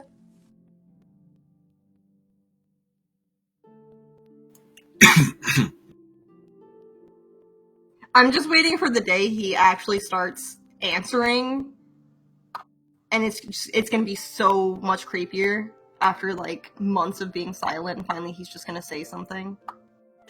Answer? Do you think he'll sound like an adult or like a child or like something else? I don't even. Yeah, wanna it's think about definitely going to be Gilbert Gottfried. Like, no Yeah. doubt. Either him or the twins from The Shining. One or the other. Yeah. Daddy, come play. I just imagine him making terrible screeching sounds as like Oh. gears grind together as he's trying to speak. Yeah, but it just comes across as like I don't know. Like, what was that? What was that movie? The Body Snatchers, where the things make that very loud screeching noise if they see a human. Invasion of the Body Snatchers? Yeah, it is Body Snatchers. Yeah. Yeah. That's what I imagine. That clip. I referenced that clip Inhuman. of Donald Sutherland, like, doing the screech at the end of that movie, like, constant. Okay, yeah. That's what I imagine him sounding like. Yeah. I mean, that's probably a great first noise for him to make. Thanks for the idea. Yay, more nightmare fuel. This is why I have insomnia, Jim. Don't you put that evil on me, Ricky Bobby. Actually, I guess it's kind of Spencer's fault. Don't you put that on us!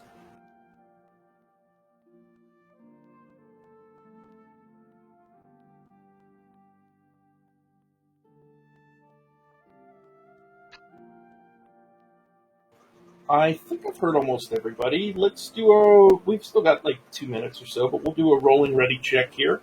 Top of the order, Brian? Hello. Spencer? I saw your mic light up, so I think you're here. Jeanette? Yeah. Rob? Hi. Ryan? Here. And Panda? Yep. And Shane. Hello. Cool. Okay. Let me get my shit together here, because I wasn't ready to start. One of these days I'll actually leave my computer on a break. Yeah. Well.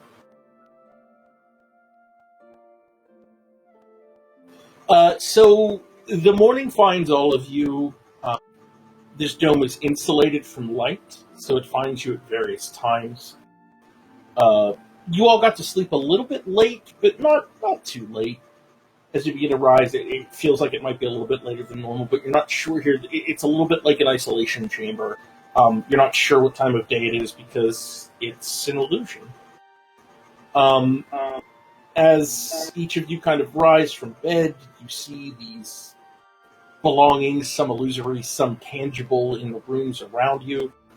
Does anybody have anything they want to do in their own personal private rooms before they come out? I did get the one thing from Rallick, but other than that... Oh, Rallick's up early in the, kind of pacing around trying to find Perry in the waiting room. He looks very anxious. Tia will probably be working on something in her room, and well, no, she'd probably come out because she doesn't know what time it is. She'll probably come out and like have her portable workbench set up in the waiting room, working on something. Okay. Yeah, we'll just say for brevity's sake then that all of you are now in the central. Perry, we can probably make the ceiling of this lobby transparent so that people can see that it's daytime. I would assume that's something you probably have control of. Yeah, sorry, I coughed like just as I hit the button. The lobby roof is transparent by default. Oh. But it is also covered in like tapestries and drapes, Right. and curtains and stuff, so you have to kind of like peek through those, like kind of move those out of the way. Okay. Yeah, so all of you kind of, at one at a time as the day begins to press on, as consciousness finds you, you sort of begin to rally in the general waiting room. You notice Answer sitting in the corner with a sculpted wooden hookah, sitting by himself, pretending to breathe in and out of it. He grabs the little thing and holds it up to his mouth and then puts it back down and just looks around at all of you. This precious little child. Yeah, when Relic sees Perry, he's going to he's been pacing for a while. He's going to say, "Perry, I need your help." Yes, of course. What is it? You should just come here. He goes to his room. Oh, okay. I made a friend, but she's stuck. And he goes and leads you out into the beach, and you see there's a very, very large warhorse standing there. Oh, She's got like a dappled gray fur and white mane. And say, I haven't. She can't fit through the door. I'll reach out and touch the horse. I'll be like, oh, that is not an illusion. How did you do this? Nienna did it. He says, trying to deflect blame. He points up at the moon that's sitting in the sky. I don't know. She sent me. I was asking her. I was feeling all lonely and wasn't sure how we were going to get back.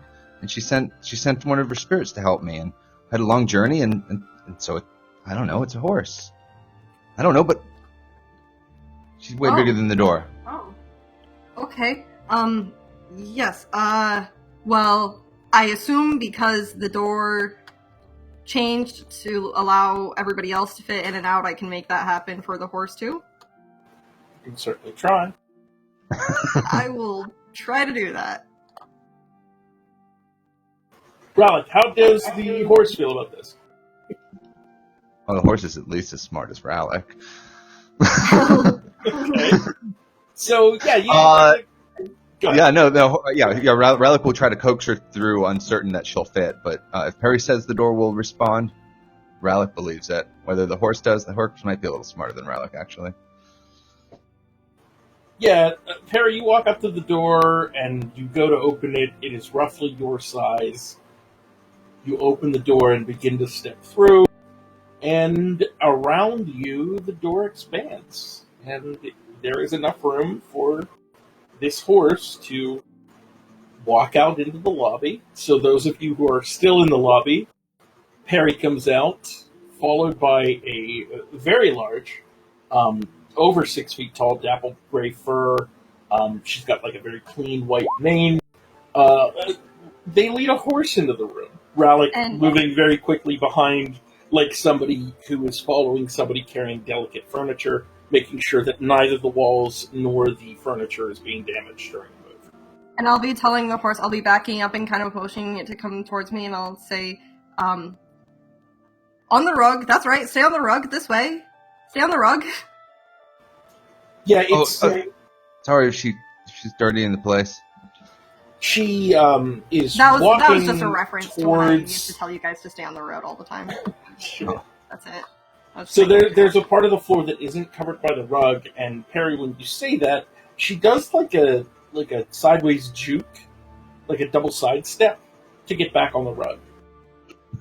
Oh, she's quite smart. Oh yeah. Hi guys. This is Annabelle. She's Nienna Center. She's Help cleaner us, than Volt. I think. Well, I mean, she's kind of fresh and new, I guess. That's a weird way to refer to a living creature.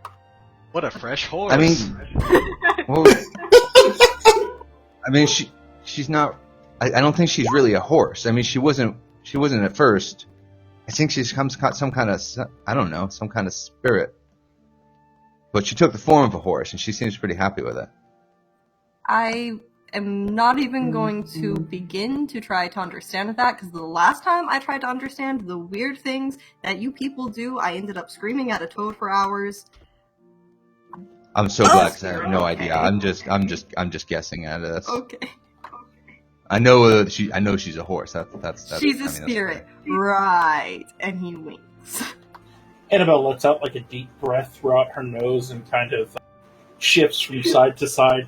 This very spacious, very roomy, comfortable living room is very much less so with this warhorse standing in the middle of it. Yeah, in response to that, he looks at her and he says, "I told you we're getting outside." Because I can apparently communicate, I think, with it telepathically. Yep. Is this horse something you can, like the owl whose name I forget? Is this something you can like summon and unsummon, or is it just exists here all the time now? I might have to make an additional room. I could make her go away and call her again, but I think she'd rather stay here. I mean, unless we had to, I don't want to have to banish her every night. It sounds Well, very no, mean. that's fine. I'll make an additional room that's like a stable. I mean, I'm not And judging Harry you, looks really, Rourke. I'm really sure Bran uncertain likes as being he's saying banished. this.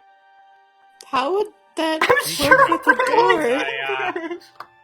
I Oh, no it's longer terrible. sense him on this plane. You do not.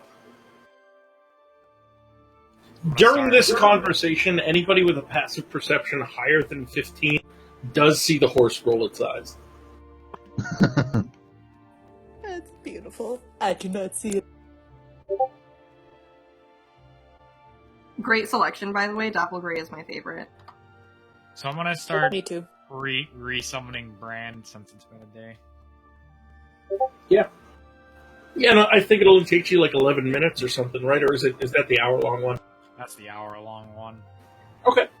Yeah, well, I mean, we could say for, again, for brevity's sake, that when you woke up, you would have noticed that you didn't feel his presence. So you could have kind of begun the ritual and then, speak of the devil as everybody's arguing around this horse. Poof, into existence, a white owl appears. He's over in the kitchen. He's looking around, confused. He does like that little bird hop once or twice, and then takes off and lands on your shoulder. Again, just to make things simple, he will explain to you everything that we kind of discovered in the Colder. Okay. Is that something you share with the party, or? After horse shenanigans are over with. Okay. How Well, does then- Vol look today? He's not out. Or I guess I got to put the microphone in my mouth. You were okay, but Was yeah. I? Yeah, I just realized that it has to be like up against my mouth, like an inch away, and it barely comes through. Yeah, he's not out today. He's basically what he's kind of doing is meditating a little bit in his pool of water, as he tries to kind of like think back on what he did wrong with Byvar and trying to figure out what he can do better and trying to like, I guess he's trying to make some changes in his life. So just out of curiosity, if I dismiss the hut and somebody is still in it, do they just get kind of like ejected where They're they actually are? How does that work? instantly killed. No, yeah, absolutely. If you I was gonna say, dismiss I it, he might have just just created a situation where we just never see Vol again because we can't get into his room without him and he just might not come out. I think it's more fun if you don't know, but when you dismiss it, absolutely. Is that what you're... Well, I wouldn't dismiss it with him in it if I thought that there was a chance it was going to kill him. Okay, well, the spell lasts for 8 hours, so eventually this thing is going to go away, unless you'd like to try to maintain it. Well, how long are you stayed in there, Vol? So basically, what he wasn't going to stay there long. He basically slept, and in the morning he's trying to kind of like meditate on a little bit the abilities that he has, and try to kind of think of ways that he can tweak his touch with nature to bring Byvar back in a better way, in a cleaner way. So he was going to come out like shortly after. Probably, I mean, it would probably take an hour or two. So maybe an hour after you guys. Sure. Yeah, and we'll say like any... I like the idea that like if you concentrate on a ritual spell during the duration, you can kind of keep it up, like with a detect magic or something, so you can kind of walk around with it if you don't do anything else during that time. Sure. So as you kind of feel the spell start to fade, you focus on it for a little while. This horse is here. Now there's an owl. People are kind of standing around looking at each other. Everybody's starting to get hungry. People are sort of moving towards the door. You're losing control of the situation. And the final member of your party opens his door. There's a small creak as the door opens, and Vol just kind of comes out into the lobby. And we all just stare at him awkwardly. Like you do when someone Hi, just Vol. lost their best friend. Good morning. Sorry, I didn't realize I was late. Oh, quite it's all right. okay. I don't think we How are you feeling? have anywhere to be. Oh, rested. I feel more clear than yesterday. That's I good. think That's good. I figured some things out, but time will tell. What's going on? Yeah, you see your party standing there almost as you'd expect, except there is a horse that isn't facing you. So there is a horse's ass, like, very nearby.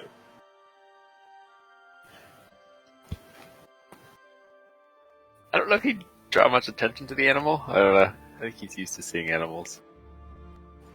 Okay. He's right now. He's kind of caught up in his own head.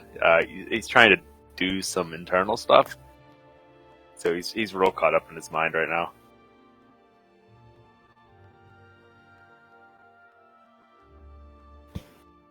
Well, what are we doing? Well, I figured we had to get back to Boletaria.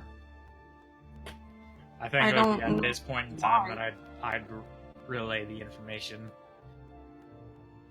Okay. So all of you are told the basics of what we got in the cold open, which is that Rurik, during the boat ride back, had resummoned Brand, sent Brand north, and Brand relays that right now the swamp, Mirato, whatever you would like to call it, is crawling with patrols. They appear to be shooting down any flying creatures that they see. He did not manage to get into the castle. As such, no report on the rest of the delegation. No idea whether to be able to confirm or deny the story that you were told by the Marquisette.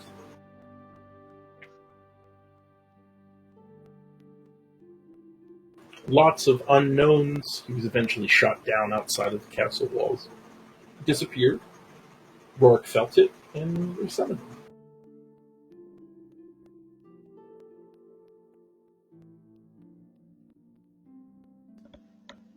Well, I mean, we clearly can't go back to the castle, but I mean, maybe we could sneak around. I told you we're gonna go outside soon. Says to the horse. Why are you talking to the horse? 'Cause she won't leave me alone. She Uh, doesn't like it in here. It's crowded, she says. The horse does that really exaggerated trick that people can teach a horse to do where it nods. I turn my head to Brand and be like, the man's gone crazy. He think he can talk to a horse. Yeah, Brand replies, "What an idiot." Man doesn't know what's going on at all. Lost his mind about the time that we lost Bivar. Look at that beautiful Candyland.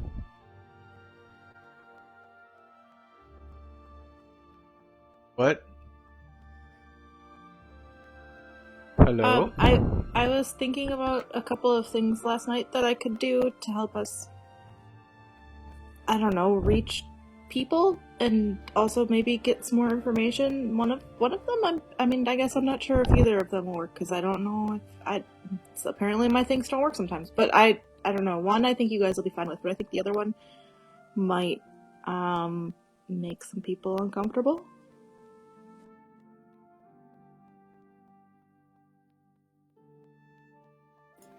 What would that be? So you know when Vol brought our friend Bivar back, kind of. I can do something similar to that, but it's just for a little while, and it's just to access what's in their head in a not gross way. Like we can talk to them a little.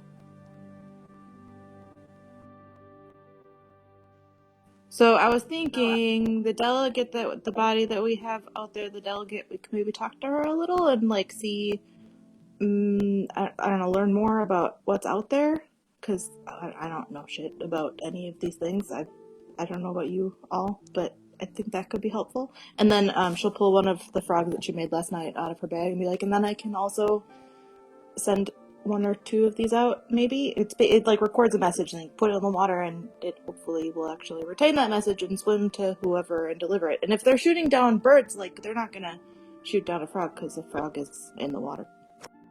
We have found that frogs are the best form of communication. Toads? Same thing.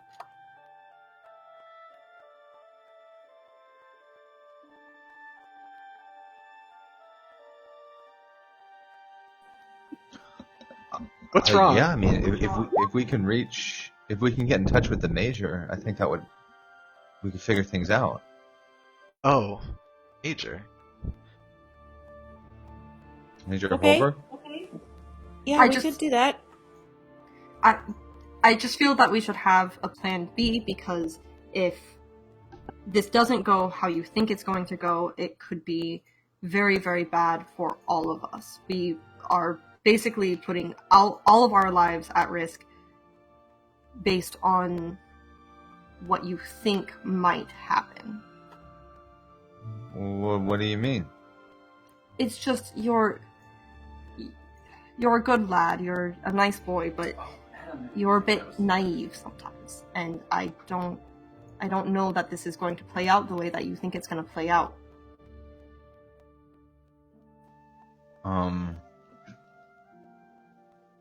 Oh. Harry, give me a What should we do dexterity then? saving throw if you don't mind.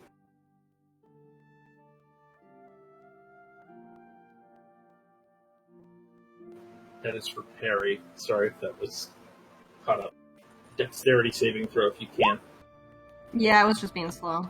No problem. I just, very suddenly after you mentioned Rallick being, the words that you used, the horse takes a sharp step sideways in your direction. You manage to kind of back out of the way, but, it very clearly did not step out of the way. Oh, that's rude. He looks at the horse and says, "Well, no, why? What does it mean?" What? Never mind.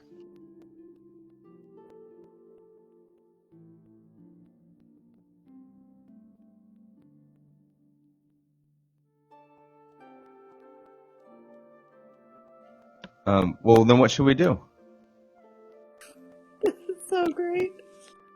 What do you? You I already... assume he's still talking to the horse. I don't really. That's what I thought, too. It seems like they're communicating, and we're missing half the conversation. Yeah, he doesn't realize it's telepathic communication at all.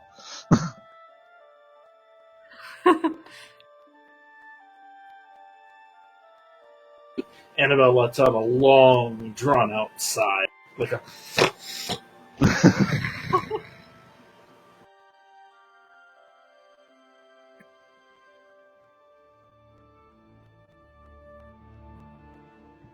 So, if we don't get in touch with the Major, then how are we gonna? How are we gonna? I like to think the rest of the group is all just like standing side by side watching this happen, just confused as fuck. Yeah. Oh, now I'm back to addressing. I mean, as somebody who y'all. has a creation that doesn't talk, yeah, I get it. I feel, I don't talk to it, even though it doesn't say words back. I mean, I don't think it I have does. no idea what you're talking about. Brand always talks. No. Were you going out? Nobody else can hear that, dear. Just you. Is- I know about What? that one. I know how that works. We're just turning to Brand like, what do you mean no one else can hear you? What? Well, it's just, do you remember when we first met Bran and you two were having that conversation and, well, I could only hear you? That's how familiars work.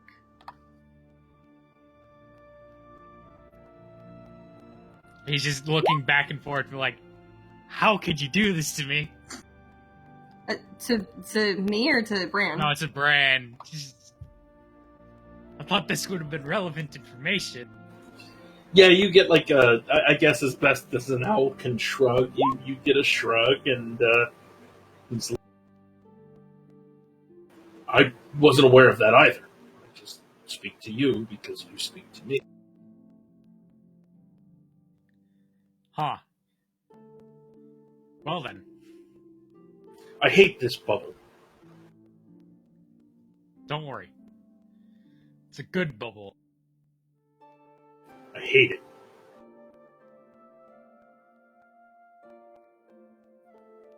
So, does anybody else have any ideas? Okay, well, I'm gonna use one of my frogs to contact my loved ones if you guys don't mind. I have another one, or I can do the talk to the dead person thing. I Just love focus and then go do sentences that have never been said in human history before, and that is absolutely one of them. I'm Go ahead. You guys can figure out some stuff. I'm not sure I can contribute more. I'll be back. You do that thing where, like, you kind of move towards the front of a room that you're not sure how to get out. Like, you're looking around, you're not really sure. And then eventually the, incorporeal door manifests, and you're able to use it to step outside. Oh, so like if I go out this door, can I come back in? How does this work?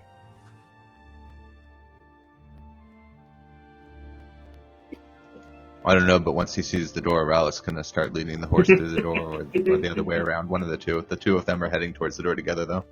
You can lead a Ralph's horse trying to to look like Liam he's and Tiny Hut's door, but you can't.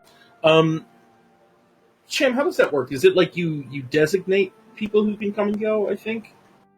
Well, I think it's technically in the spell says that, like, I create the hut around people, and so whoever is in the hut when it's created can be in the hut. Like, they can come and go. Yeah. Creatures and we didn't objects make within the exactly dome, that way. when you cast the spell, can move through it freely. Yeah, so I don't really know how that would have worked, actually, with the horse. Who was summoned. I mean, I'm just going to treat it as an extension of the character, like... And also, I technically didn't cast the hut, like, around everyone. I kind of just let them in, so... However you Fuck want it. to rule that. We've already taken some liberties with Liam's Tiny Hut. I've got no problem with this I being don't the think way it we're works. setting any bad precedents. Unless, it's like... Yeah, I mean, we've taken a lot of liberties Yeah. with it, so... Fuck it. Yeah, there's a door, and you can move through it, and you can take your horse through it, and you can take your owl through it, and you can take your frog through it. So, for those of you who do exit the hut, you come to the door of the hut. It opens easily enough. It forms around you as you leave, the archway of the door kind of matching your shape. You exit the hut. The exit is facing east, back towards the lock. So, overlooking the massive lock as the sun is just barely over the horizon to the east. The morning air is warm, though significantly less sticky than your recent weeks in the swamp. The breeze pushing warm air from behind you eventually causes you to turn around, and you see details you couldn't see in the dark. You are on that 25 to 30 foot, basically, what am I trying to say? Muddy, riverbed-esque landing where the hut was built and where the boats are. You're able to pretty easily kind of move past that and climb up over the lip of the ground that sits a little bit higher in elevation. Before you expands a mixed woodland grassland field. Actually,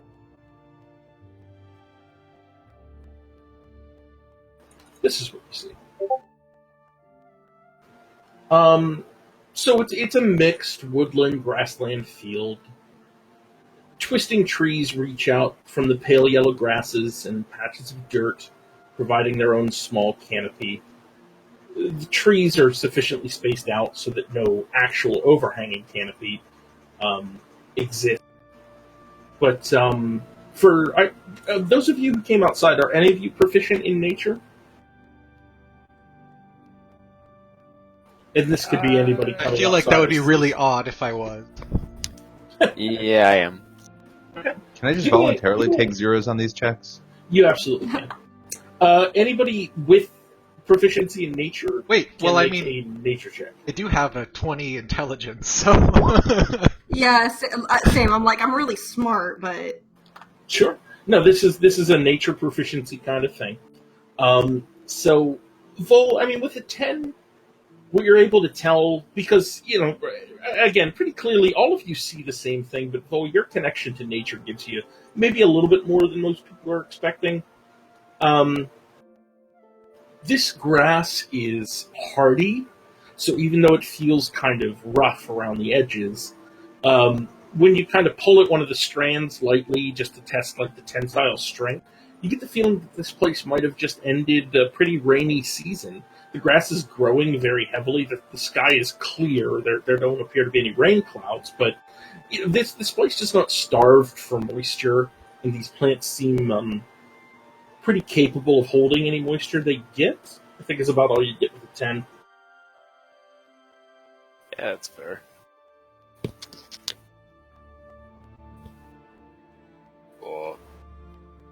It's dry here. Where are we going? I don't know. Maybe. I mean, Vol, could you lead us back to Volataria? Do you think? Could we get back into the tunnels? Ooh, I mean, I'm not. We could probably find them, but it was close to the castle. Didn't we not want to go back there? Oh yeah. That was 5R knew where those were.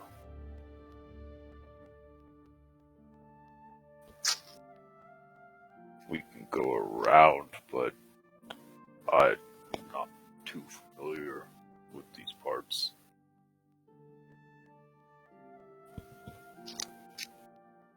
Can you give us a general direction? North, south, east, west? Can I give a general direction? With a 10 nature check and the time of the morning, you can point east, which is where the sun is coming from, which gives you the rest. The ball of fire rose over there. It's east. Alright. I might have an idea of where we... And, he's going to essentially describe we should go west. Essentially what was discussed in the channel. He wants to... do y'all see the pin? right up against the mountains. Yeah. Over there is within cover. It's not quite in Dale. It leaves us still in Boletaria, in familiar land, but we want to run straight into Dale. And maybe it'll give us some time to think about what we want to do. Or And gather more we're- information.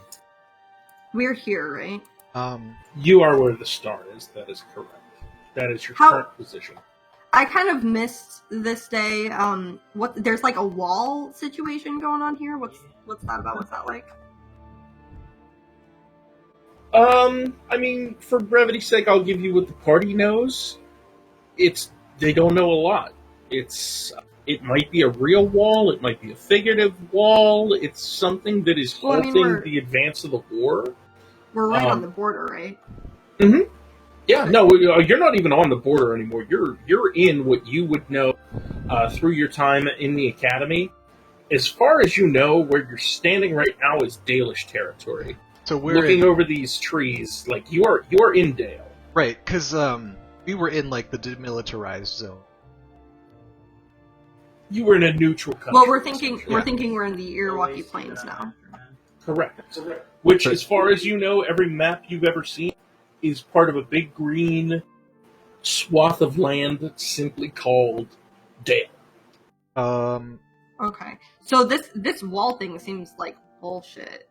Because we're not in any part of Boletaria that I'm familiar with.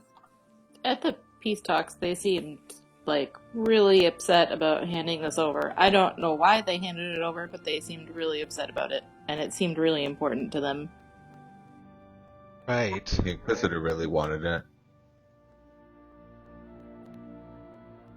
Well, let's... I don't know. I think we've made our choice, so about talking about. Well, Relic, where's your guy that you wanted to contact? As far as I know, back at Castle Tetzinger. Yeah, the Brigadier General and the Captain, Oh, is he Brigadier General? the Rear Admiral, and the Bishop, as far as you know, are still at Castle Tetzinger because you wouldn't know any different.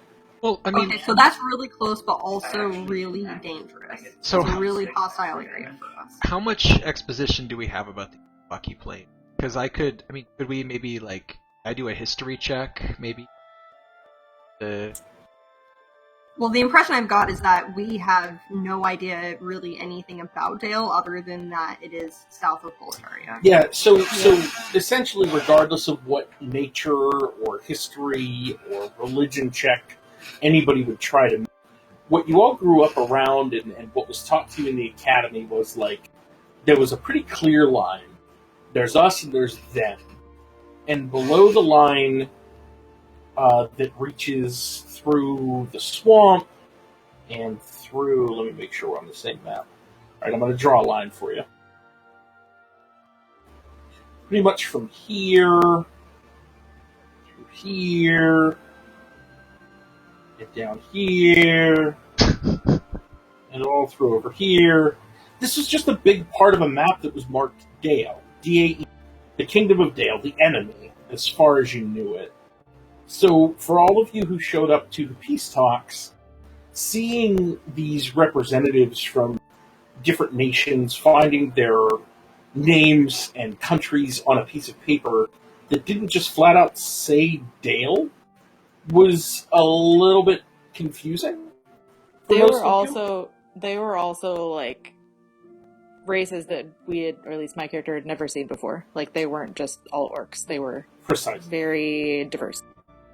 The orc that you did meet, well, the two that you met, one of them tried to kill Clipper, and the other one talked and did identify themselves as a person from the Irwaki Plains. So you would expect this to be orc territory.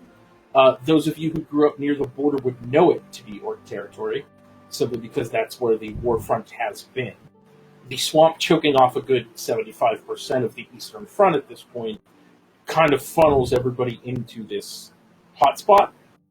But yeah, seeing these different races, these different people, these different representatives is not something you were expecting. The word Irwaki Plains means nothing to you. You were taught Dale, you were taught the enemy, and turns out there might be a little bit more to it than that. Oh, what This is is like the an episode area of we're Black at? Mirror. What was that, Relic? Sorry. What is the area we're at now? Are we still in the swamp, or are we getting up towards drier ground, or can we see any change in topography going on? You know what? Fuck. We're in Let's do Savannah, this. Georgia. Precisely. Right. Let's just do this. I mean, there's going to be tigers. There's going to be lions. Ooh, look at that.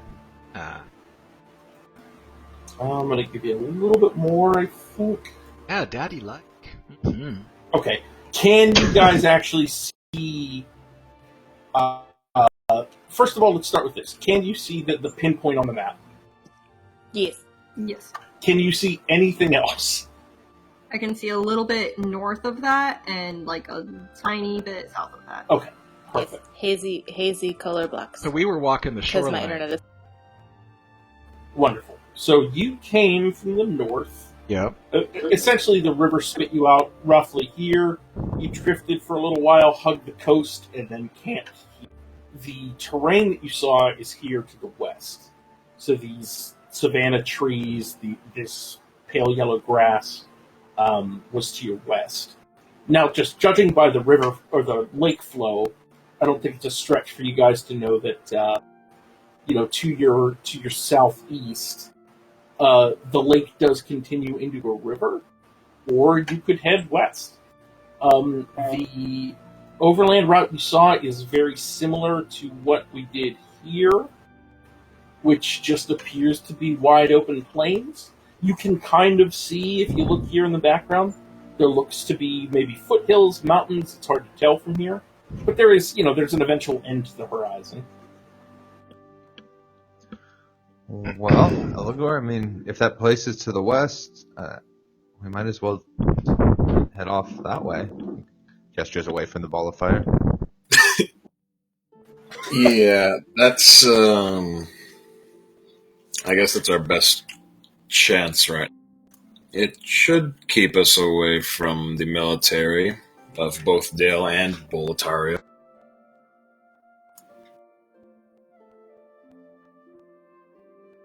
I will bring you back to your world map. Just So you our can plan is reference that. to travel the border west. Yes. Hopefully stay away from both armies in a sort of no man's land, essentially. So let me draw roughly where you guys are here. And we have no idea if there are any settlements along the path that we plan on taking. There I are mean, there- none on your map. There probably are, though, if it's near water, because that's usually how it works, right? People want to live near water. Well, that We follow seems the like it river. would be really problematic for us. Yeah, maybe it would be...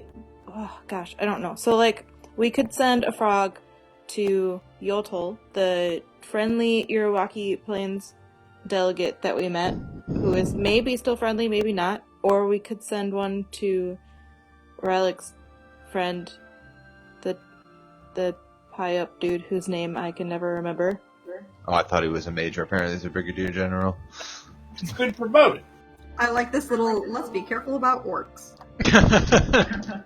I didn't even see that. Nice. Yeah, guess who that was? Well, your color is yellow and the letters are yellow, so I'm gonna guess it was. So yeah, letting them This know. is where she lives.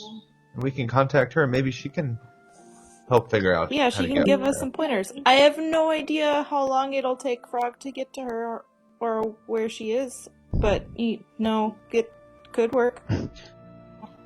Vol, how long does it take frogs to get to people?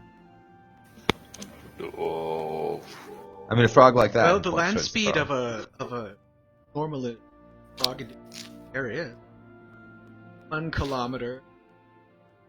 So, calculate. It will take 3 months. I mean, they get there when they get there. I've never timed one, followed it. Yeah, and I mean these ones should hold one out. They don't need to eat or sleep, so maybe it's a little faster. I've never done this before, I don't know. But it should work. I'm pretty confident. Wait, I have those faith in you. those are unnatural. Those look like clipper, but Hey, other animals. No offense meant, but manufactured creatures aren't natural. Well, it's not really actually a frog. I'm just calling because it kind of looks like one. I wanted to make it look like a frog because we were talking. It's got personal significance to me. Okay, I couldn't think of what else to make it look like. It had to look like something. And plus, when you see how it's like bronze now, you put it in the water, and after it goes in the water for a little while, it turns green. But if it's not alive, how do you ask it to take your message? And how can it speak the message? Tia will take out her notebook and start showing a bunch of really elaborate like plans and drawings and notes and Mhm. explain them. No, it probably wouldn't make any sense Yeah, I to think anyone Volda's like because most of it's bullshit. like But rain off, like a little cloud of smoke above his head or coming out of his ears.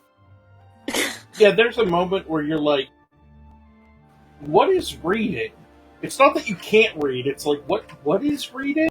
Why are you showing me this? How is this supposed to help? What have you done to all these slivers of tree? I mean, I just bought them. They were like this already. Who would do that to a tree? Don't you understand that I'm? Don't know what you're full of. Vol, make a nature check for me. Sorry, I know that this is one of the only things that I've asked for, and I'm asking for it again. Good one. Yeah, so I would say that it's fair for you to know that paper is made out of tree, but upon inspection of Clipper, so is he. Wait. You're made of tree too? Like paper? I mean, think about it this way. Talk about you ever make anything like crafts? I had a fishing stick. Okay, so if you grabbed a stick off of a tree, that tree made the stick, then you had to modify it somehow. Right? And it became more after you modified it because you put in the time. Serves what you needed. And so it becomes an object.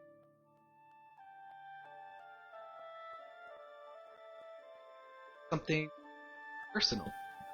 Has a bit of your.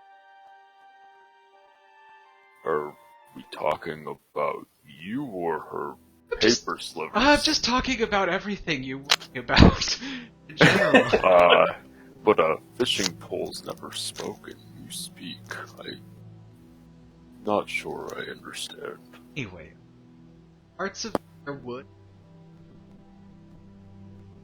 I'd say. So what you're saying is I can make a fishing rod if I use this metal. It'll talk and speak like you. And... You could do that. You probably could do that with time and effort. Interesting. I'm glad we had this talk.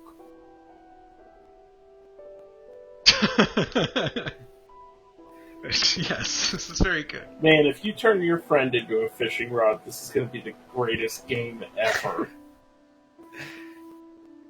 Side quest. Yeah. So the early morning sun begins to kind of wane into the late morning sun as you all sort of stand around looking at each other, trying to decide what to do. I think during that time, we're not going to sit and bake in the sun. No, well, during that time, Tia is, I'm assuming, going to try this whole sending thing with the frog, right? Yes. Okay. So, we're going to kind of cut away while we're still in the early morning hours. Tia, you've got this beautiful frog. It's made from some form of metal and material that you've managed to assemble. There's absolutely no gold cost for this, just in case you thought there would be with your channel divinity. So I actually did take some out. yeah, Wow, so re-add that back, and you're pretty sure you know how this is going to work based on your studies and what you think is going to happen. So you need to be concise with your messaging, but you're pretty sure it'll get there if you give it a message. What is the message you'd like to send, and who are you sending it to? Okay, so Tia takes the frog and looks at it really close to her face, and there are 2 buttons on the back, and she presses one, and she says, "Send this message to old Nick." And then she presses the other button, and she says the message as clearly and kind of quietly as she can, because she feels very awkward that other people might hear it. Mm-hmm. She says, "Hey, it's me. Push to respond, whine to mobilize. Inquisitor committed war crimes, tried to murder us, seeking more information. Please keep my family safe. And then she will release the button, and she will wind it up with her multi-tool and, like, go to place it in the water and send it on its way. Sure. Yeah, if you could send me the text of that, just so I have it, because I just need it for, like, record-keeping sake. Cool. You move towards the shelf of the lake itself, of the lock, having pushed down the button, and you bend down and put the frog on the shelf. And it kind of, like, cricks once or twice with its gears, and it dives into the water. And you see its form. The water's clear enough in the lake that you can kind of see it land on the lake bed, and it swims forward for about 5 feet, and it fucking explodes. Oh my god! A gush of water comes out. It's not loud, but it's alarming. It sounds like a wave hitting the shore. Fuck! That wasn't supposed to happen. The frog has disappeared. The water hits the shore. Little bits and fragments of metal scatter off in every direction. She will, like, curl up and seek cover and be like, that wasn't supposed to happen, shit. And then she'll just, like, start going through her notes, like, oh god, do I try again? What? Oh, fuck. And then she's just gonna, like, take a really deep breath and then look around and, like, also try to take down as many notes as she can, like, trying to figure out how it failed, like, how many seconds did it swim in the water, and, like, blah, blah, blah, what she did. Yeah. So, absolutely. You begin taking notes, you've got your book out, you're writing. This failure of an experiment is a little bit alarming because you were pretty sure it should work. And it's at that point you hear a voice in the back of your head. It says, "What did you do? How did you do this? This is very strange. I need more information."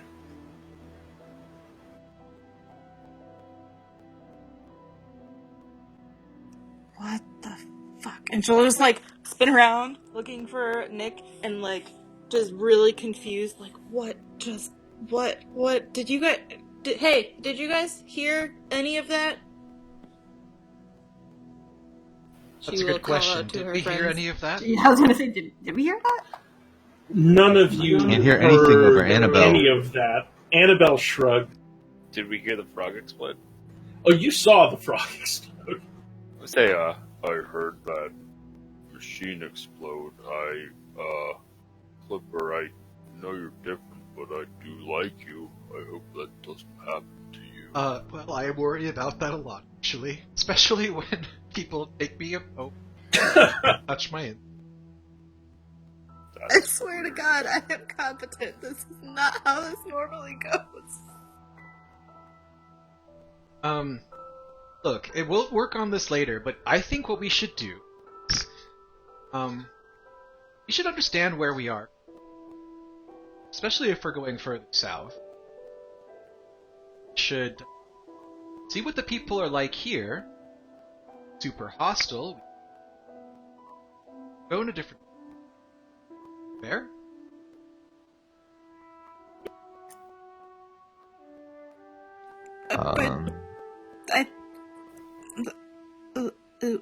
And she'll just, like, kind of melt. I think we're into getting, her notebook. We're getting. Trust me, I love minutia, and I love getting the. I don't really have time to sit and workshop our technology. But do you remember that orc back at the castle? That was one reason. The other orc is very apologetic. I've seen what your kind has done down here. I feel more will see it like him than like her. Okay, well... I just worry. Maybe we should avoid them then. Maybe I could just wear like a...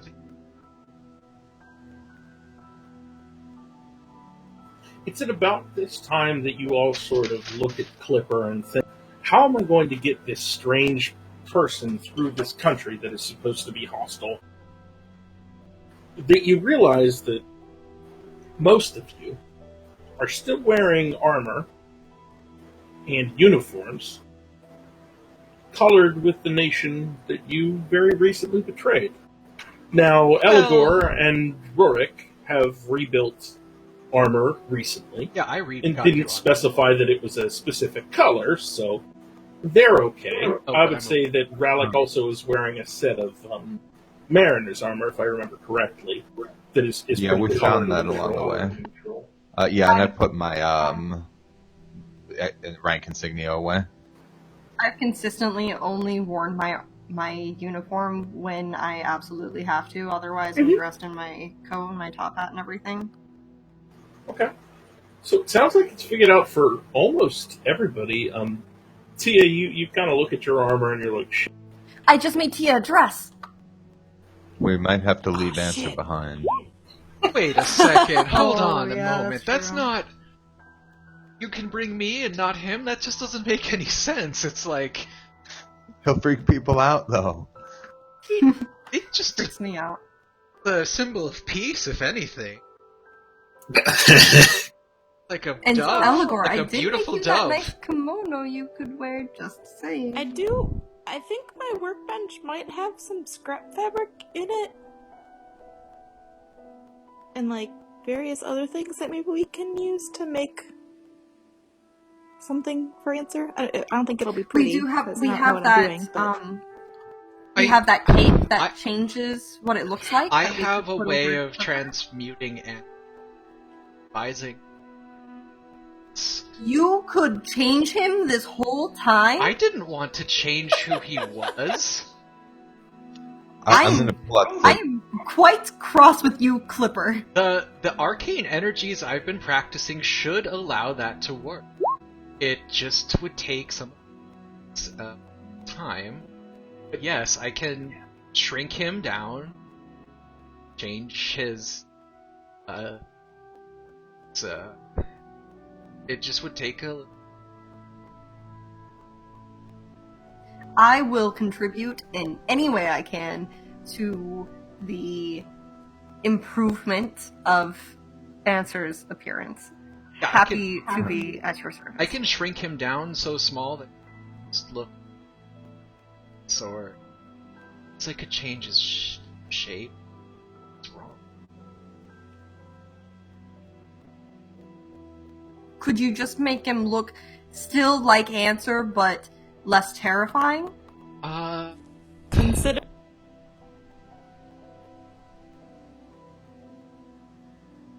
I'd feel like changing. It's just be. Okay, I guess that's the kind of people we are, huh? Oh, Clipper, This you is make for me feel his terrible. protection. Relic will pull out the dress that he got for his mom. Maybe we can make something out of this. I do still have that sewing kit. I forgot all about that, but there is a lot of cloth there. And I think I have a costume I could that we could... Oh, we could put the costume on Answer? Answer doesn't really... Tia and I had briefly discussed something like that. I don't know what the costume Yeah. looks like, but Answer I do have doesn't one. really have a gender. I could make Answer a little all. I don't think we quite want to go with a doll that's honestly not less A creepy. beautiful doll.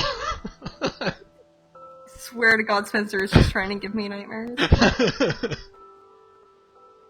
What is Sham most afraid of? That's what Answer looks like. Maybe I could If you ever make... set out to do something and you're not sure how it's going to go, and it ends up so much better than you ever could have hoped. That's Answer. I could make it into like Irk, like but just like to look like Answer, be like a little fish. So it's Well, here's an idea. We have all of these uniforms, and we could use those. We could refashion them into something that doesn't look like the uniform, and we could make a disguise out of that. I can. Perhaps. I have the How big is Answer compared to me? Answer is roughly your. Oh, hate him. No, yeah, because he's small sized right now. So yeah. He's large enough to strangle me. It's as small as the halfling, basically. Barry, I think you're a little short for a halfling, aren't you? That's rude. Yeah, I mean... I am... But you are, right? I am a magnificent 2'11". I mean, I've been thinking about... Sir, have the ability to change my appearance, but it lasts very long. I might also... I feel like disguise is a thing I should be able to do. It's probably not, because I can disguise myself. So if somebody else could be me, I could disguise them. I don't know how that seems... I don't either.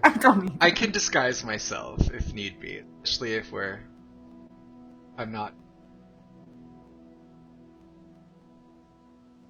I can make people laugh really hard, and then their eyes will be closed from the laughter, and they won't be able to see what we look like. So I too have a skill like that isn't very useful in real life. The GM is going to intervene at this point and ask that... Actually, I'm very glad that Rorik is back with us, because I'm going to refer to my notes here.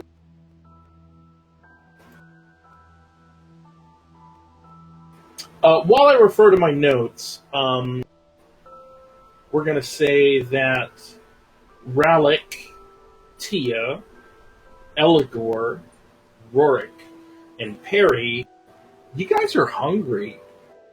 Like, the morning is wearing on. Obviously, Clipper, you don't need to eat, and Vol, you guys have been outside for more than an hour, so those vines with those flowers, baby, you are soaking up that sunshine. You are very much sustained with your creepy vine hair. But the rest of you are hungry. Do you guys have rations? I have ration cards. I hear those are quite tasty. I have rations. Okay. How many... Does anybody need rations? I have extras. I have a bunch of rations, actually. I have 20. Oh my god, how do you have so many? And here I am trying to share it. Jeez. Well, I also have 6 food ration cards, if you want some of those. Yeah, I have 19 ration cards. Fat lot that's going to do for me. So you have 20 rations and 6 kindling. Those of you who are hungry and do have rations, please mark off your rations. You only need 1 ration to get through the day, so we'll say that this is when the hunger hits you and you need to eat. So go ahead and eat. But I do need something from a few more of you. Let me find it here. So it's sort of the same crowd, but with 1 or 2 differences here. Rallick, Tia, Vol, Rorik, Eligor. I need all of you to make a Constitution saving throw. It's because you're also tall. If you were short like me, you wouldn't have to make a Constitution saving throw. Rallick, Tia, Vol, Rorik, Eligor. Seems like we got everybody. Okay. Eligor, Rallick, Vol. As you eat today, or Vol, as you soak in sunshine today, I guess. As you soak in sunshine. You've got like heartburn. It's not like bad, but it's noticeable. Just like, what the fuck? That's weird.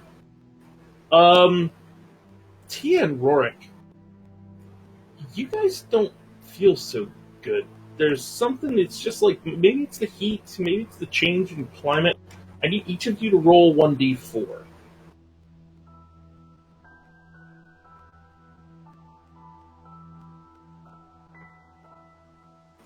Tia, your max hit points are reduced by 4. Rorik, yours are reduced by 3. You don't feel great. It's noticeable. What the... Ugh. I think I You think okay? some of the frog got in me somewhere. Can someone check? I don't feel good. I'll go over and look at her. Do Okay. you see any shrapnel wounds? Are you proficient in medicine there, Relic? I am, yeah. Alright, then go ahead and give me a medicine check.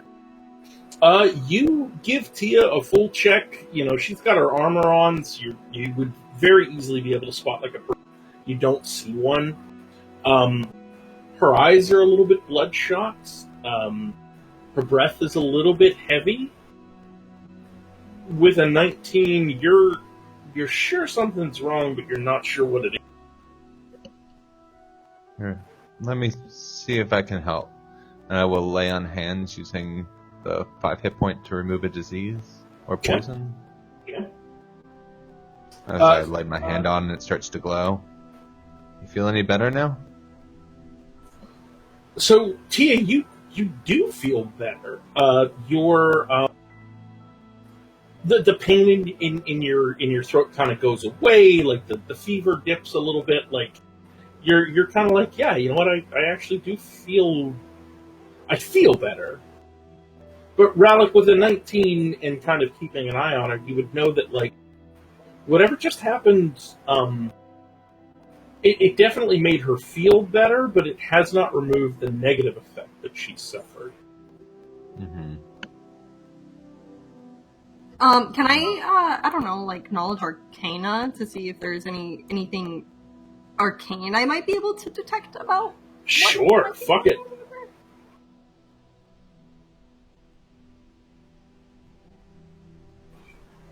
Nothing about this seems magical, as best you can tell. She don't feel good. You know, you run into people like that sometimes. They don't feel good.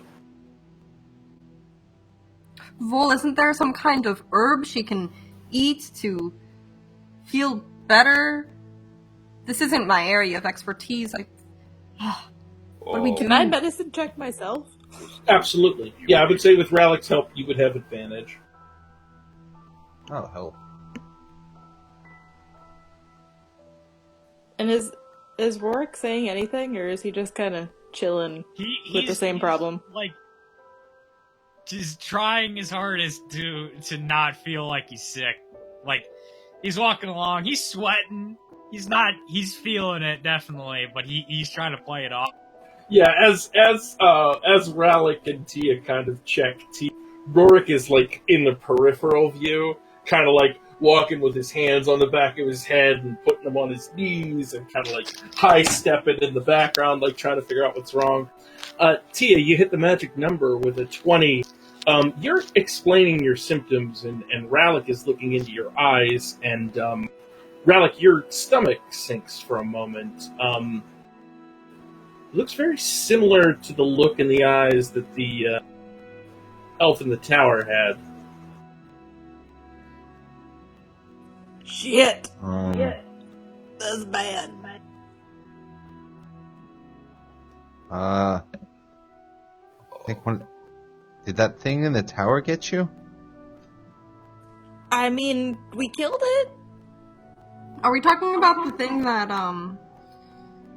the dead thing that happened that session I was gone? Oh, yeah. Yes. I think you were gone. I might be able to tell if it is something like that. If you allow me to. I mean, yeah, I don't Yeah, want to have a thing burst out of If you me. guys, if you think there's gonna be an alien popping out of my stomach, yes, get rid of it. Yeah, so I think if you do, whoever's closer, Vol gets like eerily close to you with his not so much a nose, the 2 holes, and starts like sniffing up and down. Just like,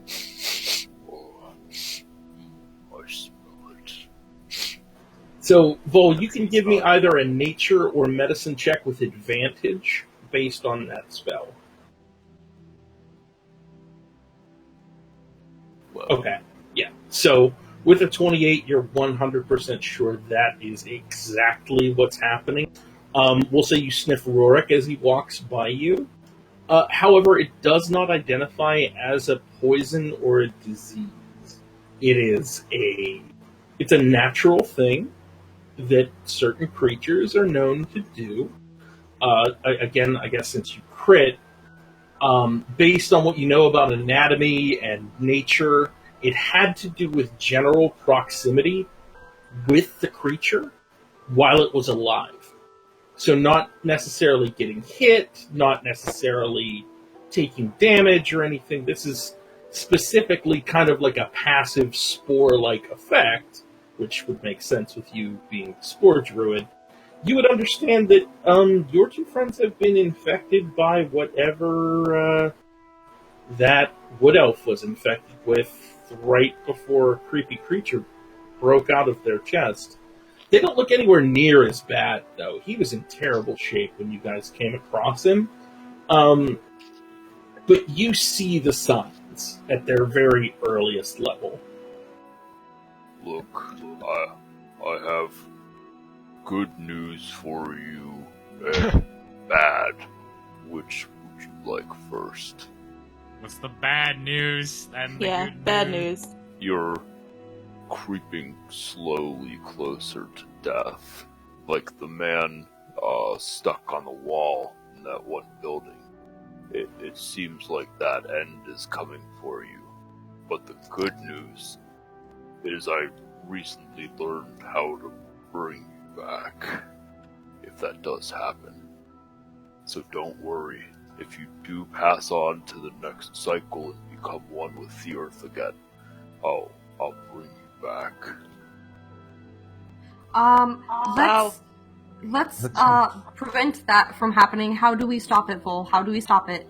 Yeah, it's ease. So, Not, I mean, So, when I Vol, was again, examining because that wood elf- because you rolled a 28, I would say that what you know for sure is that these people need a substantial amount of bedroom.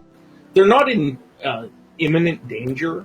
Like, they could probably go for a while here, but as the disease, or I guess condition, continues to progress, they may continue to lose constitution, they may have a harder time traveling.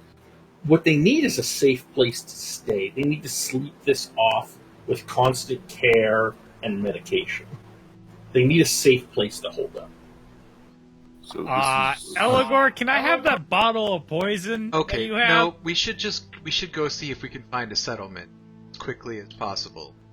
But I have an idea. If there's spores inside me and I drink the poison will kill the spores before it kills me. But what if or the it'll I don't weaken know you about and make that. it harder to fight the spores. But okay, It's kind of like my spores, though. They infest you for a time, and if you continue to push, you'll rejoin the earth. But if you find somewhere to rest, sleep for a while, the chances are high that you'll recover. Okay, well that's easy. I can just So create the hut again, and everybody can rest. Or we have one of the parties just carry us the entire way. I mean, a certain turtle kind of owes us a favor. Is there another you could- I don't think around? being carried is quite the same as resting. You should sleep. I don't have anything to strap you to my shell with. I do have a You could ride floating Annabelle. disc. Vol, You're right, Annabelle. you're pretty sure that if Perry is able to cast that thing every day, if you guys wanted to spend about 2 months on shore, they could sleep it off. You'd have to sleep for a couple cycles of the moon. Wait, Oh. would okay. So Is there how any- much if we're walking and moving, how much time would we have before we reach a point where we can't shake it off with resting? Maybe my magic can slow it down for a while. And I'm going to try to lay hands to Rorik as well, just for good measure. Rorik, you're wiping the flop sweat off of your forehead, clearly nervous about this scratching in your throat, and the pain subsides when Rallic comes over and places his hands on you. I have some of that I can. Tia, do you need touched? I mean, Relic just helped me. I don't think there's anything Oh. else we can do for me right now. Okay. But I maybe this is the point where we try to reach Yodel. I'm not sure if what I did before worked. It kind of seemed like it did. It also kind of seemed like I was losing my mind, but that's beside the point. So maybe I could message her and maybe. Yeah, she's close. Why didn't you just talk to a real frog instead of making that machine? I don't know how to. I don't know how to do that. We tried that before and it didn't go great. If all they need is rest, then why don't we just stay in the hut and rest?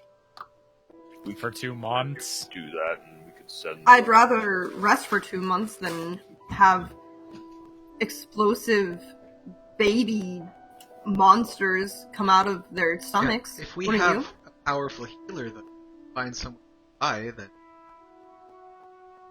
something. I think we need to find one. I don't think we have one right now. I agree. I don't. Well, we could. I don't think we're safe here. You could stay We with need to get Tia, further away. and we could move out because she can't travel like this. Then we split up. Especially those of you that aren't good at trekking dry, hot environments. I don't How know. would I we think we find should stay you together.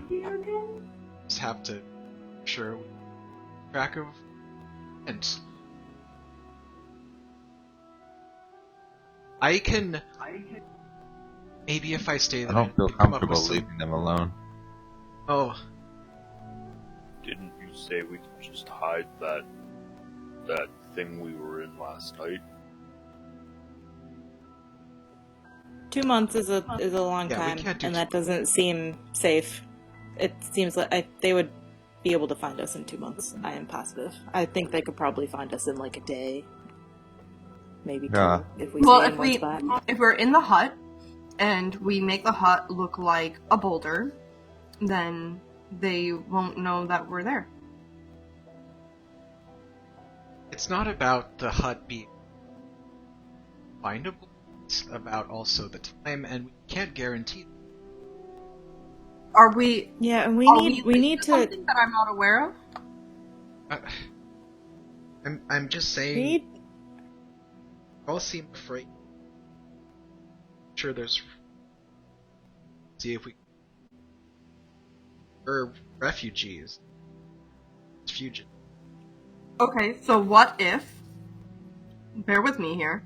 What if I make the hut, and me and Rorik and Tia can stay here, and I'll care for them, and then the rest of you can go out and look for a cleric or a. That's priest exactly or- what I said. What's happening? okay, why do Well, I thought somebody said something about leaving them alone. I don't know. Oh, I'm just gonna go try the yeah, I frog know. thing again, because we don't know where anything is here. and Totally. somehow I we think that's help. a good idea. Where's the other frog going? Besides hell, as soon as you put it in the water. To Yotl. I need to... Yotl. Yeah. Yotl? Yotl. Oh, my Yodel. bad. No, that's Yodel, Yodel. It's all the same. Okay. So, I only have so many words I can say here. Yeah, take a moment to type them out to make sure you have 25, and then... Yeah. Does anyone have anything they want to say to her while I try to figure out what I want to say to save my life? The only other thing I can do. Remind me which one this is. Friendly orc Is lady. she the one that gave me the nice I can remind you who she is. And she gave us a map. Just tell her Yeah, we she need is help. actually the one who provided you with the map that you are currently... Well, not the one you're currently... Or no, yeah, the one you're currently looking.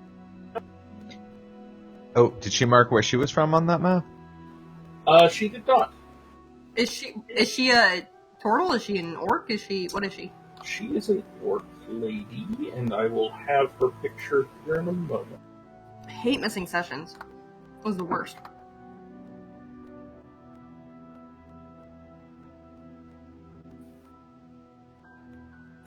You would actually probably recognize her. She's a giant. She's humongous.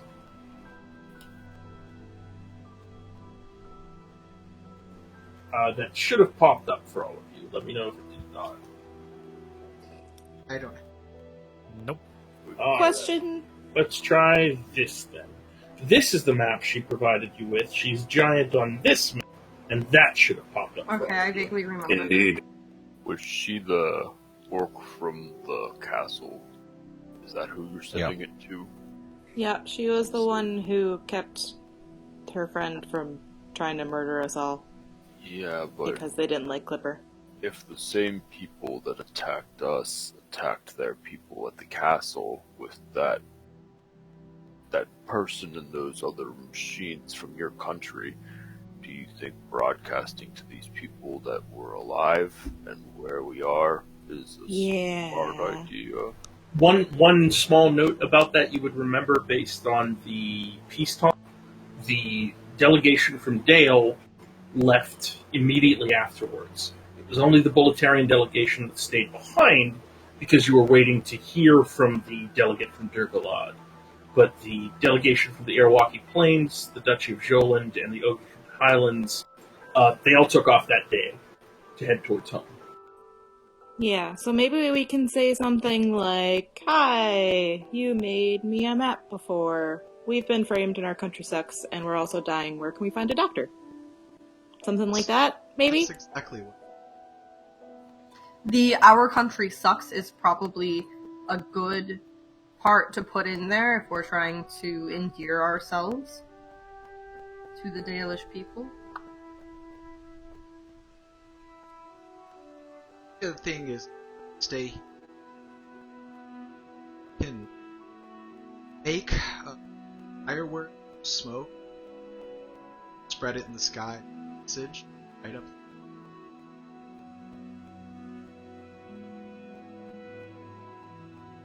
What? That sounds dangerous. Saying we. I mean, but didn't Brands didn't they say that? Didn't you say that Brands saw a lot of turtles coming down this way? He said that a bunch of turtles shot him down. Oh, yeah. Yeah, he saw quite a few in the river as well, which was technically yesterday. And they were headed south towards South, us, right? Yeah. Towards us. I don't think we should sparks stay are probably here a bad or idea. call attention to here. I think we should all move as a group and maybe try to find a settlement. But I agree with trying to find. Oh, that's right. You're just writing on a message. Yeah. So I maybe know how we could travel and they can rest. If someone can make a cart or something with wheels, I can maybe shift into something that can pull it. Sure. And I can do that for. I think it's I mean, 2 hours I at could- a time. Like And 6 Annabelle times. can pull it. Kia can. Not with my mind, with material. Oh, there's another horse here too. Yeah. And that animal can probably pull a cart easily, or that one alone. Well, Annabelle would be happy to pull it. I won't argue. Yeah, Vol, just because of your connection to nature, when you say you're going to pull the cart, like, you swear for a minute you catch a glance from this horse that eyes you up and down like, oh, you're going to pull it? There's no words, it's just kind of a condescending glare for a moment.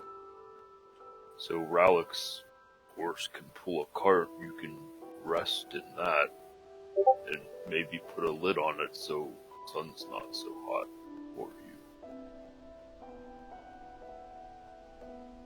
Okay. Good. That then. Yeah, I can help.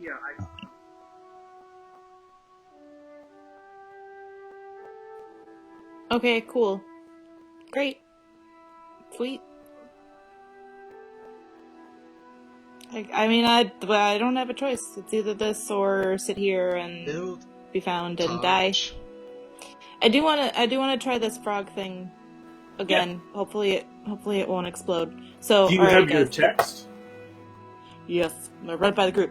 Hi, Yodel. You made me a map. We've been framed and our country sucks and we need an excellent doctor. Any in the Irowaki Plains? Does that sound good to everybody? Or should I say something else? It doesn't say that's where we are. It just says that that's like we're looking for one and she's from there, so we could ask her if there's one there. There's a decent amount of implication from there.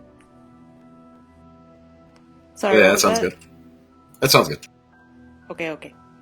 So I will do the frog thing and send that, and I'll send you. Sure. Yeah, you double check the whole thing because you're like, boy, that explosion was fucking weird. I hope that doesn't happen again. You hit the button, record your message, hit the other button, put the frog down. It takes one leap over to the towards the water. It takes a second leap over towards the water. It catches a rock weird and lands on its back. And after a second or two, a bunch of smoke starts pouring out of it, and then there's a loud bang! And the frog explodes. Fuck, shit, it happened. Oh, God. And I'll start collecting the pieces, hopefully, hoping that I can figure out what inside malfunctioned by, piecing them together or something. Mm-hmm. Yeah, there's a moment or two where, you all kind of, hide behind your shields because there's incoming shrapnel. There's a puff of smoke. Brand gets off of Rorik's shoulder and just flies away. Do you want me to send a real one if you can find an animal? Yeah, that's probably a good idea. I don't understand why this isn't working. This has not happened before. Things just keep breaking, and I don't know what's going on. I'm gonna try to figure this out. That happens to living creatures sometimes too. Hard to understand. They spontaneously combust. Well, I guess that's gonna happen to me and Rorik soon. So yeah, that totally happens. One arm Tia, here, when I wake up, I can't move it. Just like that. Tia, you get to the end of your sentence and you hear a voice in your head. It says, I can help you. Find anyone from the Irowaki Plains and have them point you to Uzuk Cross. I'll be waiting there. And I will put the name of that in the chat. It's okay. I'm sure you'll figure out a way to make it work next time. Okay, so none of you heard that. Oh, the explosion. Yeah. Yeah, I think a lot of people heard it. We should probably get going. Okay, so I'm gonna go look for you, and she'll start walking around. I don't know what there is around that someone could be hiding under, but she'll look around. Not a lot. I mean, there's a lot of grass. There's a few trees. You begin to kind of wander around, and you get sort of close to one of these trees, and you freeze. And when you see a snake that is about 4 times the size of you, kind of curled up around the canopy of the tree. Oh, it doesn't seem to be very focused on you. There is a lump about midway down its torso that you would guess is about the size of maybe a small horse. Seems to be pretty dormant. Okay, I will back away slowly and quietly and just tell everyone, maybe don't bring Annabelle over by that tree, and maybe just keep an eye on trees in general. They seem to have things in them that have an appetite. She's gonna root through her bag and bring out the lead box and go over to where the lake or pond or wherever it is that we're by is, and start digging a hole and put the box in the hole and cover it up and say we should leave. Okay. Just remind me what is inside the box? It's the two one clip or all of the two clips? two clips. Okay, both clips are in the lead-lined box, and you're bearing it on the shore of the lake itself. Yep. Okay. Duly noted. Okay, so everybody, I don't know if this is a trick. I don't know if I'm going crazy, but I heard Yodel. I don't. She's obviously not here, but somebody said to go to the specific place. Uzukraz? I'm not really sure how to spell it, but she said if we find anyone, that we could just ask for directions and they'll send us there. And I don't know what else to do. If this is something that I feel like I'm losing my mind. I don't know. I think we're all pretty indecisive. Maybe you're wrong. Should head toward. We should find can help. Let's go. This way looks good. Where the trees. Yeah, let's get to some higher ground, get away from here. See if we can't find anyone that way.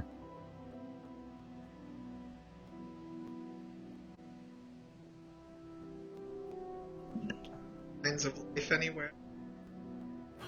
Sure. So let's go back to the theoretical image. And, Perry, I'm assuming you dissociate the hut as it currently exists? I'm sorry, you got really, mechanical there? I couldn't quite make out what you said. Hut. Beep, boop, beep.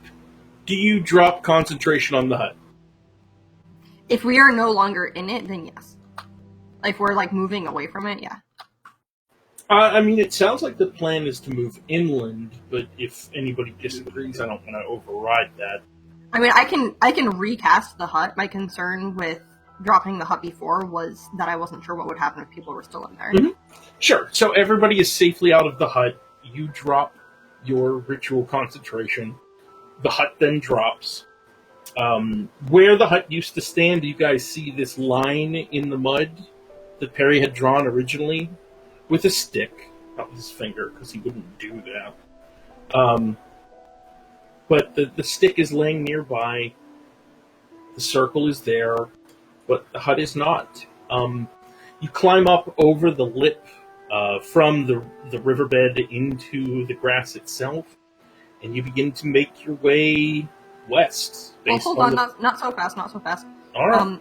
We are being followed, chased, searched for, so I feel like leaving this sort of evidence probably isn't wise, so I would like to take a moment to, kind of try to make the area look natural again, as, sure.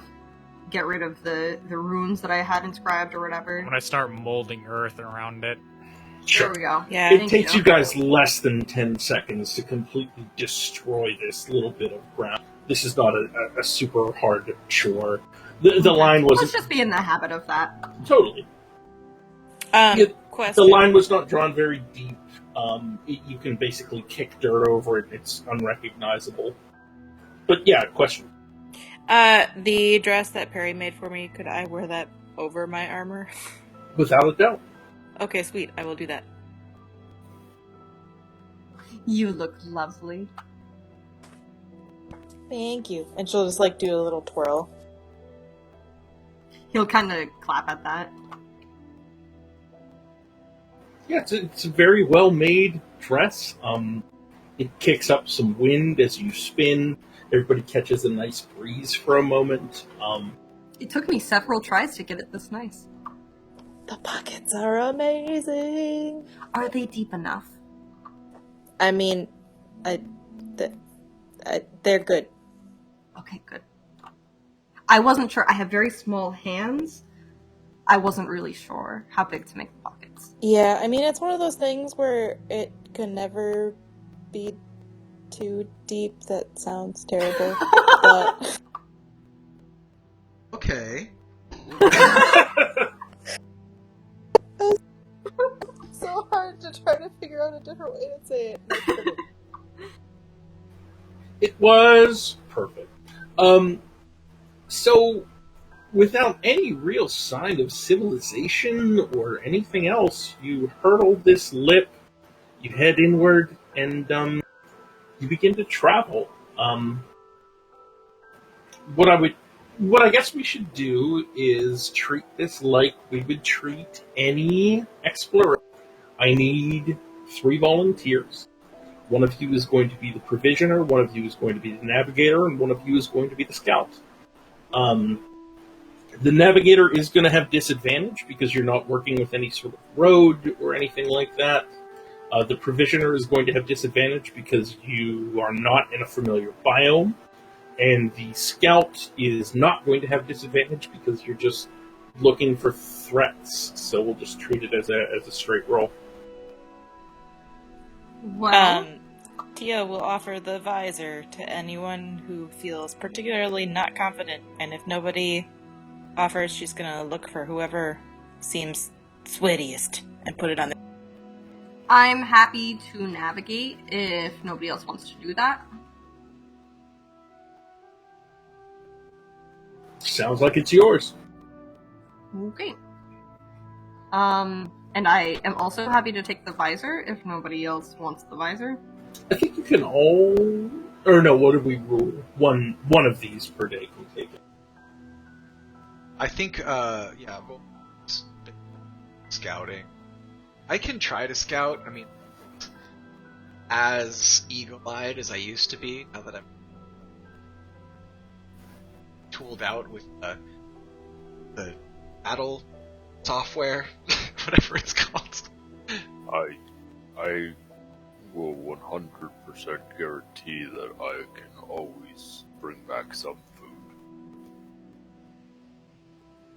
That's the spirit, Vol. Harry says nervously.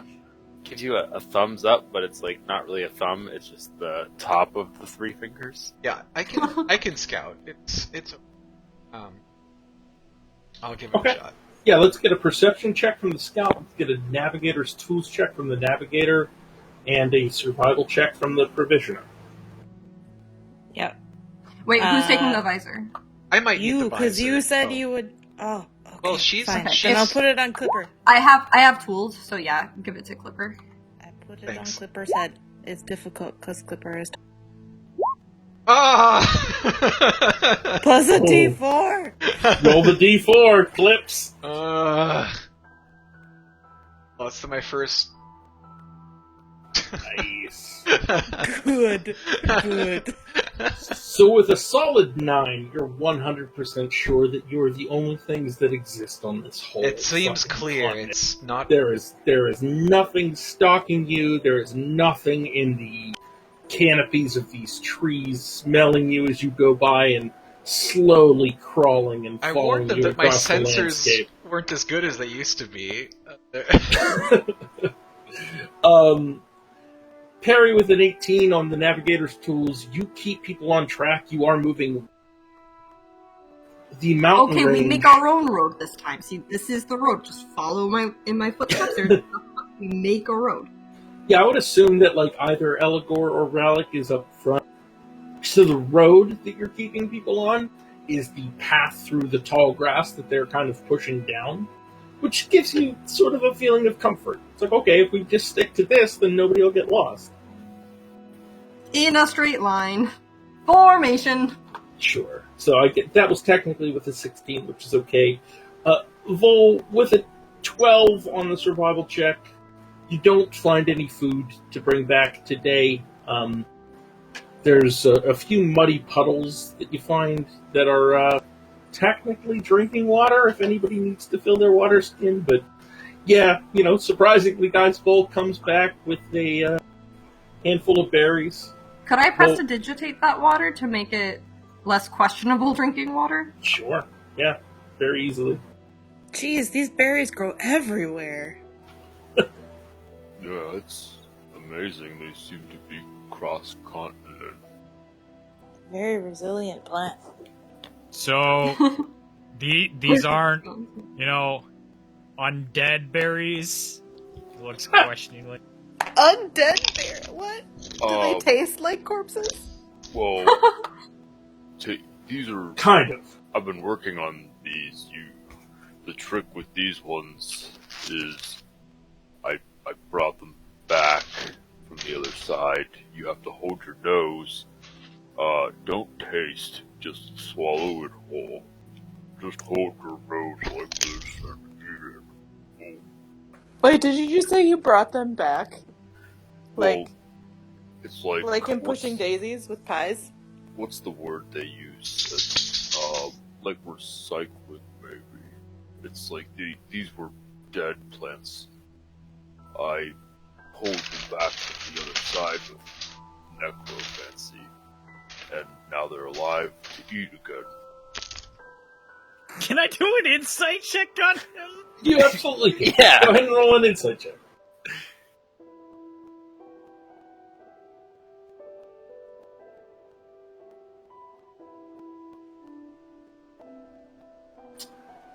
I would say with a 16 ball, unless you protest, it becomes very clear to Rorik that these are the same berries they've always.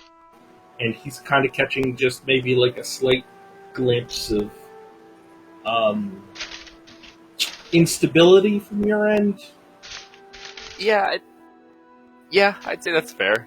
Yeah. I don't want to dive too deep, but I think that's, just kind of you maybe over-elaborating on where they came from, overcompensating. He thinks they're from somewhere else. But... Yeah. Rorik, you're sure they're safe to eat. You're just not so sure Vol is safe to travel with. Oh, good. I promise they'll fill you up.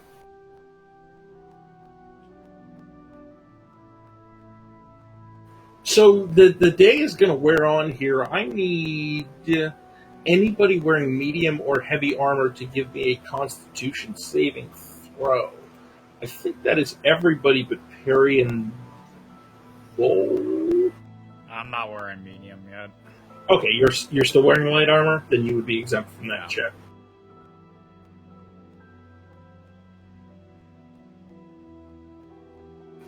So we need Eligor. I don't think we need Clipper either, technically. So I guess that's all we need. We needed Eligor, Tia, and Ralik. Ralik, as the day sort of presses on, like, man, the sun is beating down on you, and you are feeling like you got kicked in the face by a cybernetic mule. You take one level of exhaustion, and as the sun kind of finally melts down below the hill range, I don't want to call them mountain range because they're not mountains, they are. It's the first bit of respite you felt in hours. You're exhausted. I would like everybody to mark off half of whatever their current water supply is, because that feels logical marching through this kind of terrain. Unless you have extra water skins or somebody's carrying around a barrel of water, I think you probably drank half of your water skins getting to where you are today. Unless, like Clipper, you don't drink water. I don't drink water. I don't suffer exhaustion. I'm immortal. Mm-hmm.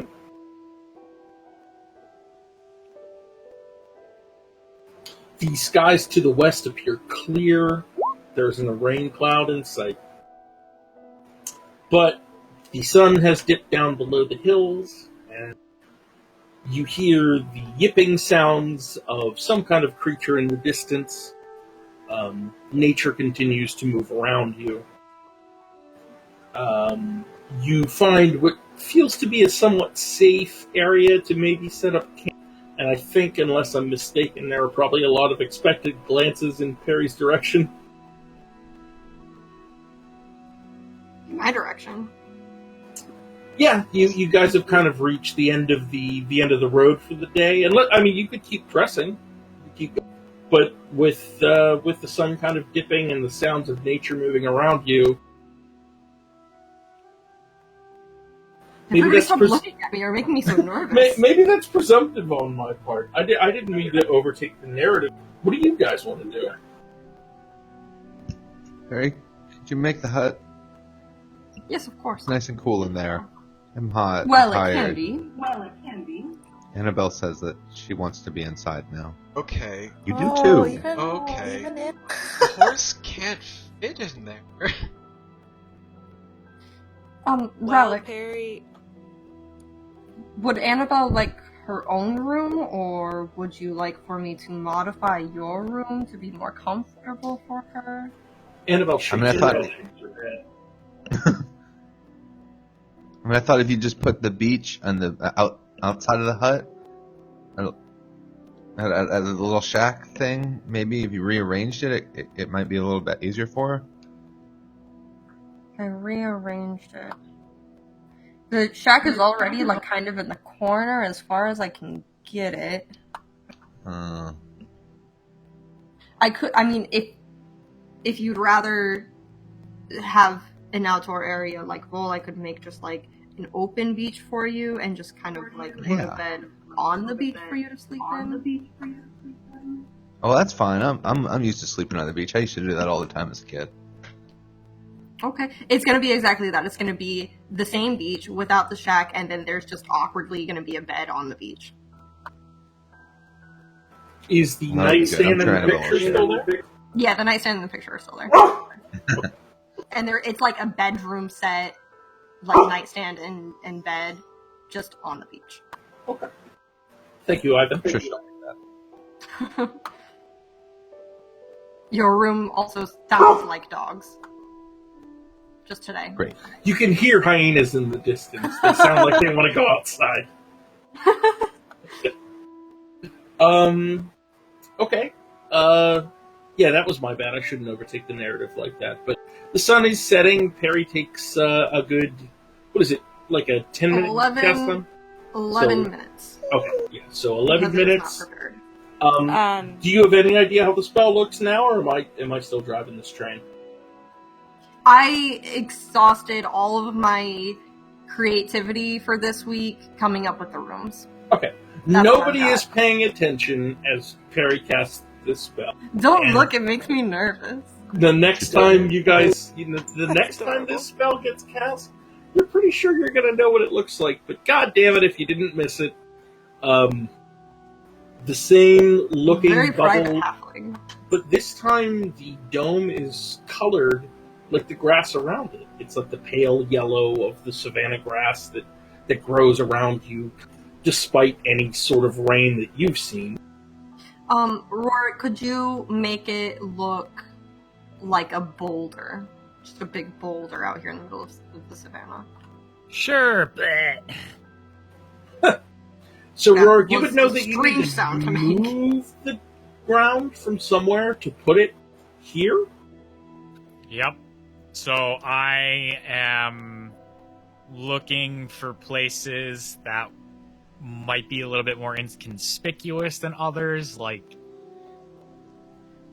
Sure, yeah, give me a perception check. Or a nature check, whichever is better for you.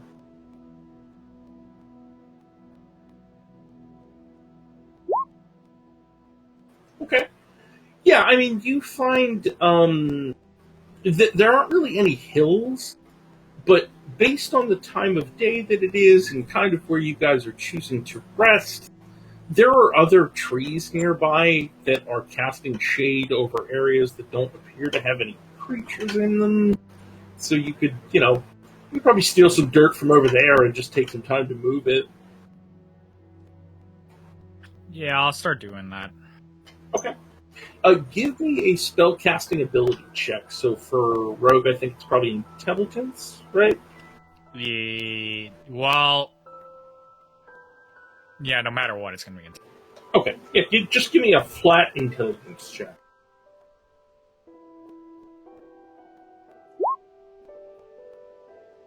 Yeah, easy enough. You managed to do it without any issue. It takes a little while, but before long, you've got enough dirt built up around the sides. Perry, you've disguised the color of this thing to match the grass. all of you climb into the hut as you would normally expect, and Go ahead. Sorry. While they're making the hut and covering it up and stuff, I'm gonna maybe work with Clipper to try and make a cart using my Tinkertown. Channeled a bit. Yeah, totally. There are many trees. There is thick, decent grass around here. Like, there are materials around here if you need them. I'm not sure if that's how that works. I don't need them, but I mean, she doesn't know that, so like some materials would probably be good. If anybody wants.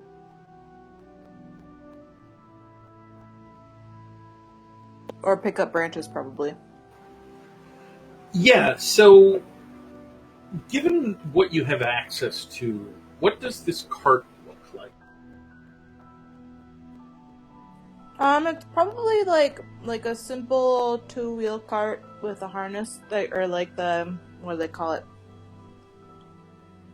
Like the 2 beams that go out for the harness, and then like a platform, more kind of like a chariot, I guess, but bigger. Because I mean, I'm gonna probably make it to fit 2 people, because that's how many I know at this time we need to fit. Okay. Yeah, so essentially what you create is a harness, like a bit bridle, the whole thing for 1 horse, and a cart that could probably fit.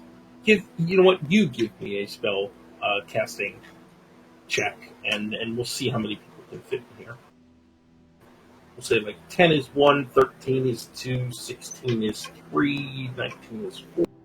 So would that just be like straight wisdom then? It would just be a straight wisdom check, yeah. Okay. Okay.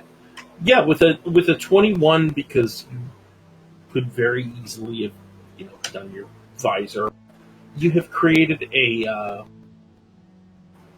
wooden cart that can be drawn by a single horse that could hold up to 5 passengers if it needed to.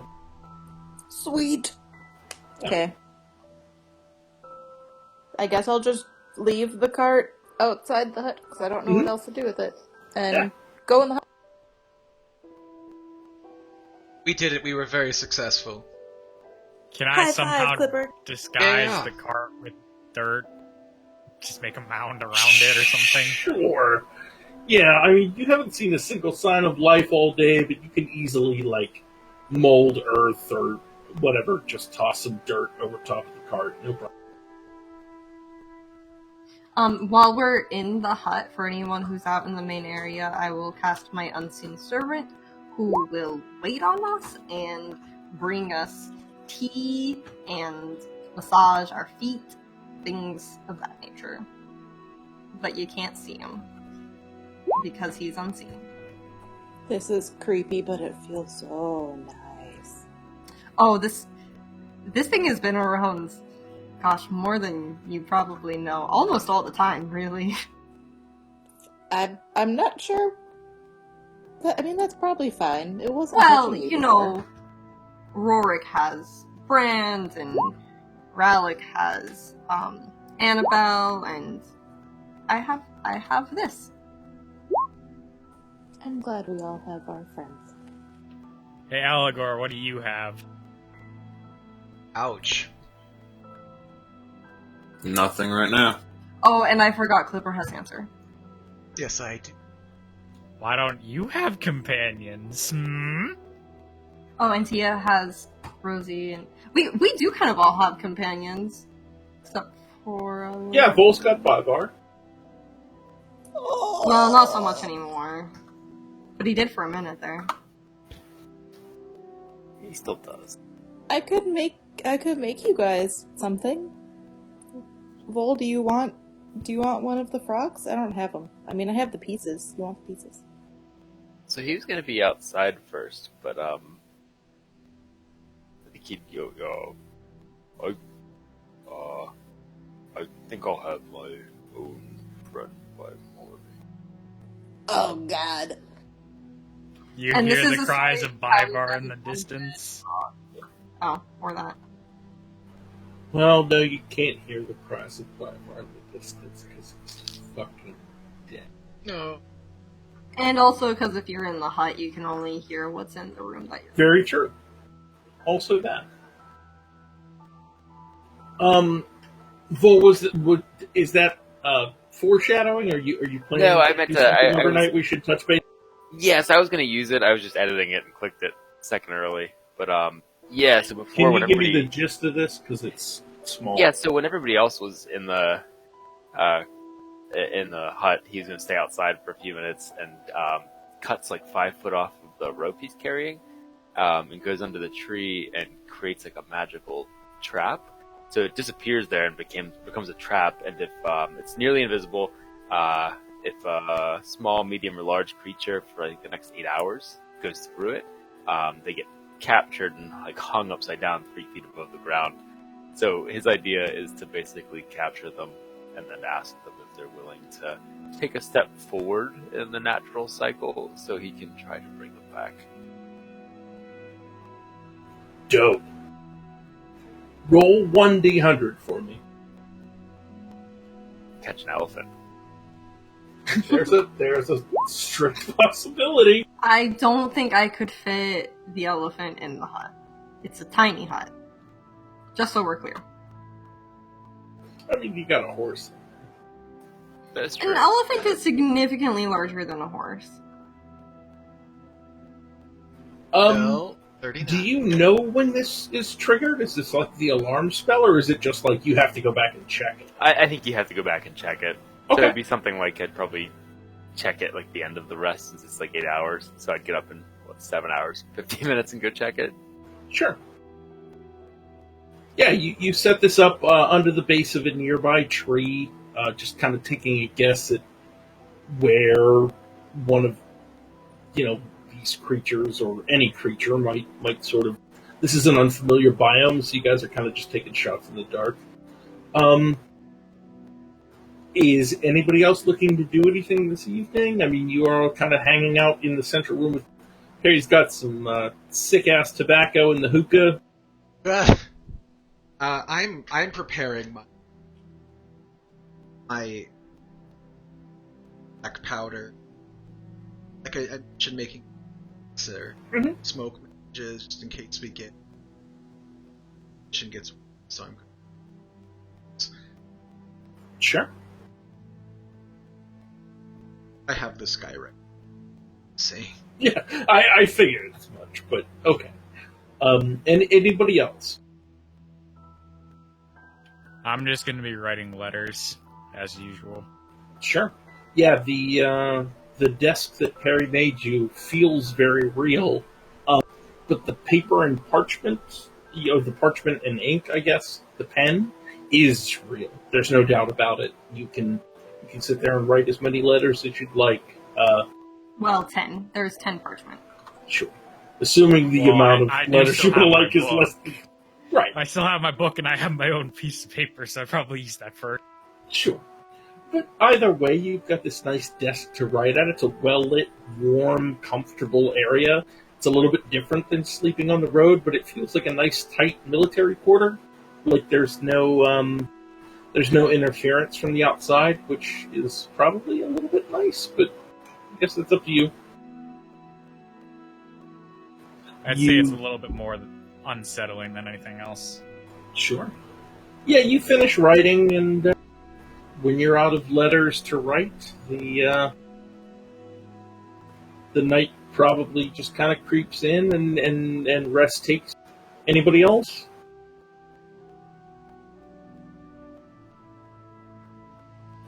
Does anything?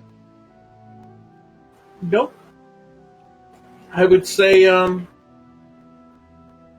at the start of the next day, as all of you kind of, come to the morning and wake up and begin to move into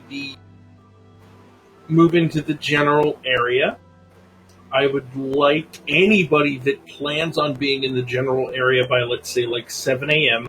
to just make a general perception check for me. Yeah. You said 7 a.m.? I mean, I'm 7 a.m. Annabelle would probably wake Relic. She doesn't sleep. Mm-hmm. Yeah, it's like the moment your 8-hour timer hits, she's like, hey, up, hey, up, hey, you, up, hey, up. Yeah, I feel like Tia would probably just sleep in. Okay. Yeah, the morning comes and all of you are kind of sitting out in the general area. You're sharing rations, sharing water, you're doing whatever you can do at this point. But the And- rations smell much better than they actually smell, like fresh breakfast foods. I guess that's fair. So that we can pretend they taste better. At some point, Perry, you and Eligor kind of just step out into the morning sun to kind of see what's going on and get a feel for what's. And Perry, you notice something. There appears to be like some kind of a dirt trail leading north-south. There's no grass in the way. It's not like a road by any means, but it appears to be a pretty solidly walked footpath. Does it look like a game trail? Give me either survival or like nature. Yeah. It is not a game trail. It's pretty clearly some sort of path that people would walk to either patrol or carry goods. Like there are footprints and or cart paths, so it's more than just a game trail. Okay. But Eligor, with the 23, you notice more than Perry does. And it is a group of about 5 or 6 figures moving in your direction from about a quarter mile off, maybe a little bit more. I'm gonna say that there seems to be a group coming in our direction. Can I figure out any of them? Figure out any... I'm sorry. Details of the figures. Or is it just, in general, just look to some figures? I mean, with 23, I would say that, like, they don't appear to be in any hurry. They're just kind of moving in this direction. But with the distance off that they are, you can't make out, like, shapes or body sizes or anything like that. Okay. Did you point them out to me? Yeah, I'm gonna let you know. What do we do? Do we go back inside? Do we just act casual? What do we? Well, we need to make contact with someone. I'll go talk to him. What was the name of that place we needed to find? I will put it in chat. Yeah. Since Tia told everybody, this is the message she got back.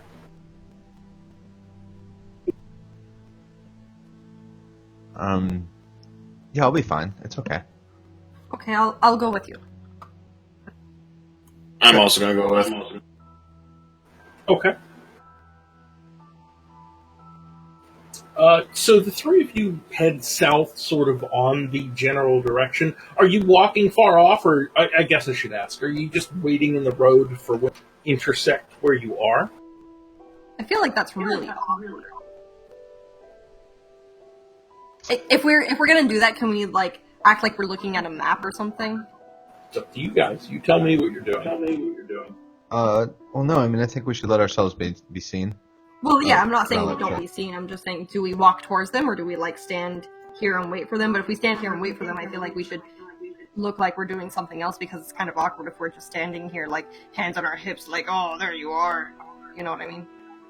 Yeah. How far off are they? At this point, probably half mile.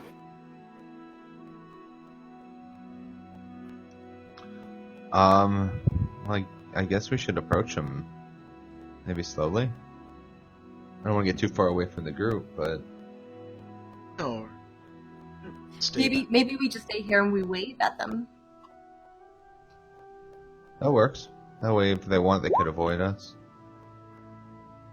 Well, we don't want them to avoid us. We need to ask them how to get to Let's. this place that I can't pronounce.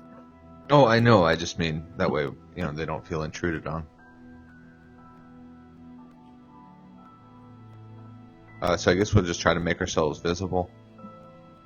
And look Okay, at them, and when we can get to the distance that it seems you could actually recognize someone, kind of a friendly wave. Harry kind of straightens his back and stands on his toes, and he looks around and he's like, should I jump? Am I visible enough? Should I try to be taller? I imagine Relic on his horse is pretty tall. Oh, don't worry, Perry. Even if you did jump, no one would see. You could ride on the horse too. That's racist. I'm sorry, but you're just, you're short. I don't even know if your head can actually see over the grass. So I guess I need a head count. How many of you are heading slightly south and then waiting for this group to see? I mean, I should hold back. I kind of want to be stealthing along. I don't want to be seen. I mean, everyone's concerned about me. So. Okay, let's do it like this. I'm going to put a line in chat. I need a plus sign if you are following the group or part of the group. I need a minus sign if you are not.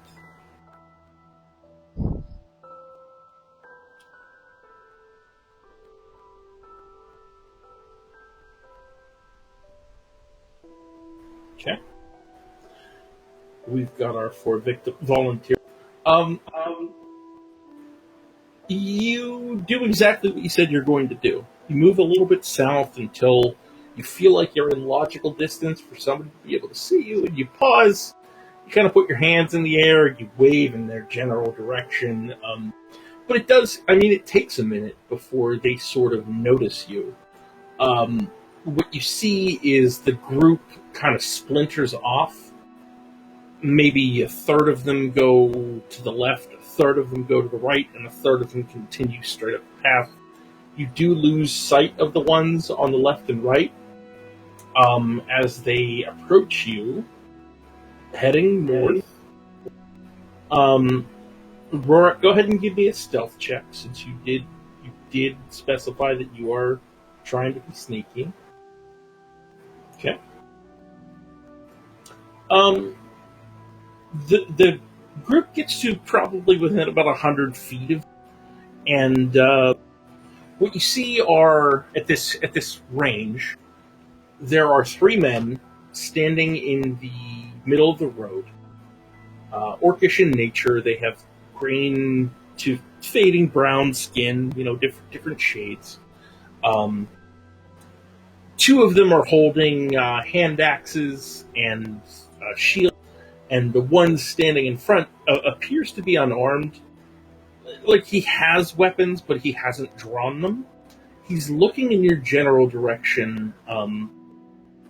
Of the 4 of you who came here, which would be Perry, Eligor, Rorik, and Relic, do any of you speak Orcish? Yes. I do. Of course not. Okay. So, Rorik and Eligor, Perry, you do not, I'm assuming? I speak Common and I speak Halfling. Okay. So, the gentleman who steps forward for Eligor and Rorik, you would hear him say, "Hands at your sides! Step forward!"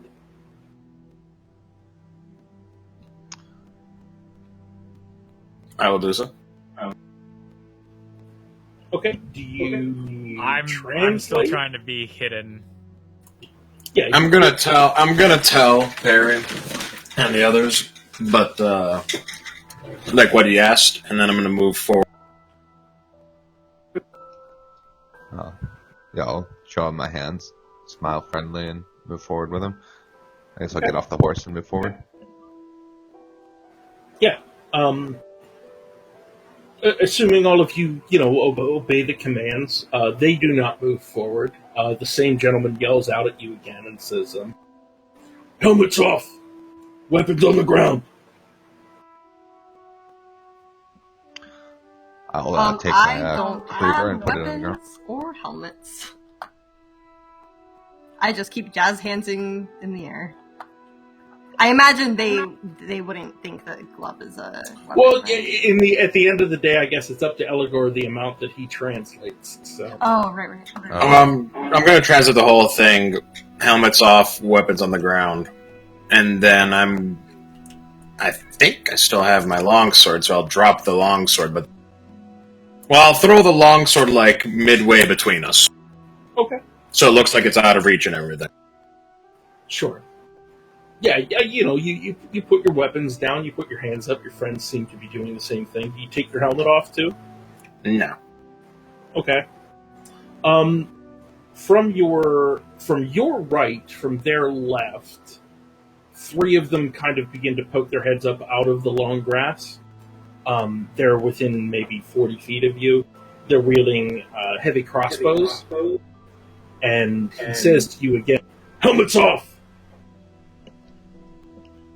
Huh. Yeah. He doesn't Morel's sound looking at very it. I was just friendly. going to try saying it in Relic's going to try addressing him in common, saying, "We need your help. We're looking for Zuck Kraz. What was the name of the person that we're looking for?" From over in the grass, you hear Shada, Zuck, and like they point their crossbows in your direction as you step forward. Oh my. I'm gonna tell him to step back. Yeah, I just want to make sure I drop her name out because I can't remember Brian can't remember, but Relic probably can as well. I'm gonna... yeah, and I'm gonna tell them that we are looking for that area, the Uzuk. And I'm also gonna say why the hostilities against your brother. The man kind of turns around and looks at the 2 behind him and looks back at you confused. He points a finger on his temple and points at you, and in very broken common that Perry and Rowlett can understand says, "Helmet off."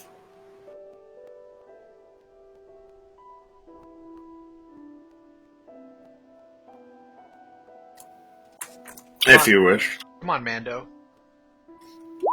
I take the helmet off. Okay. Do you oblige? Yeah. Okay.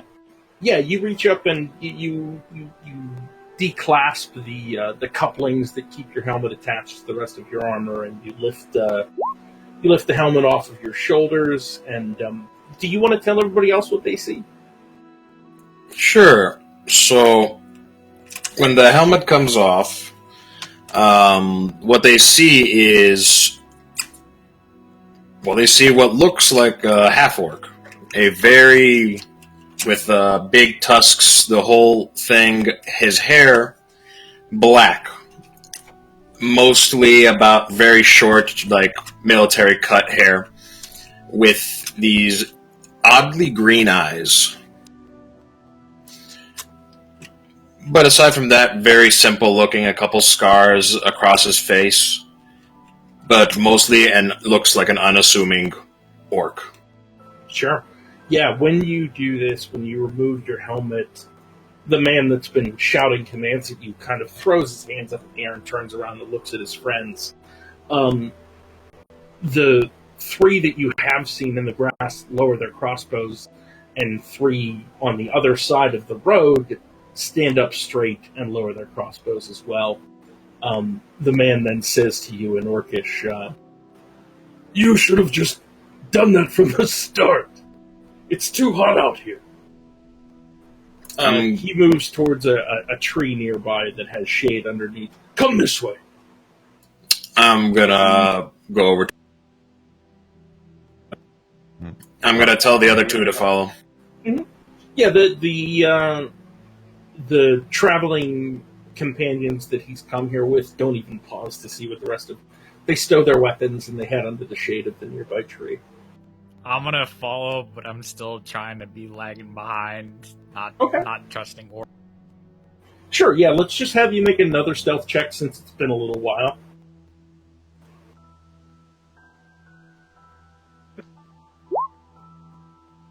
Yeah, you're right as rain.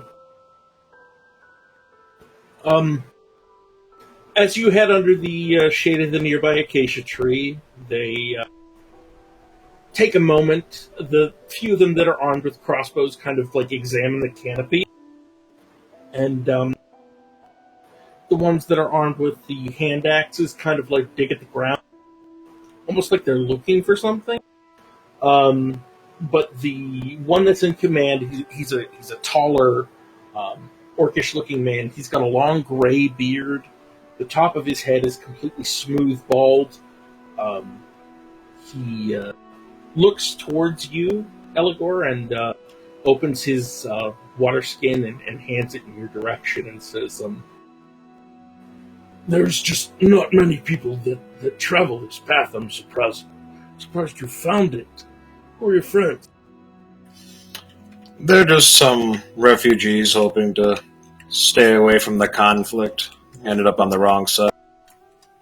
Don't mind, we have a friend that's not very trusting of others. He's, hiding out in the grass. Don't mind him. He's just paranoid.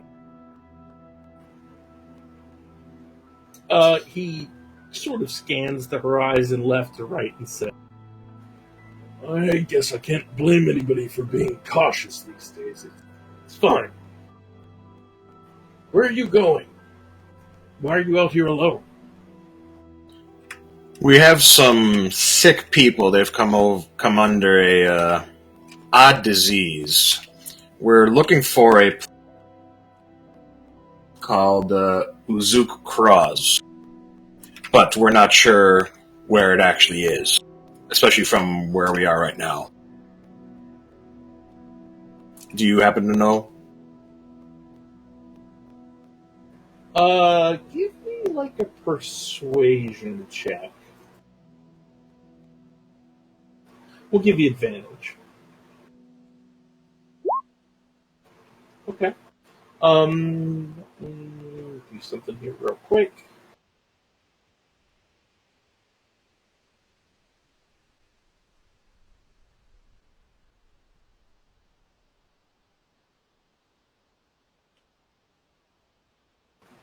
Yeah, so he eyes you a little bit suspiciously and says,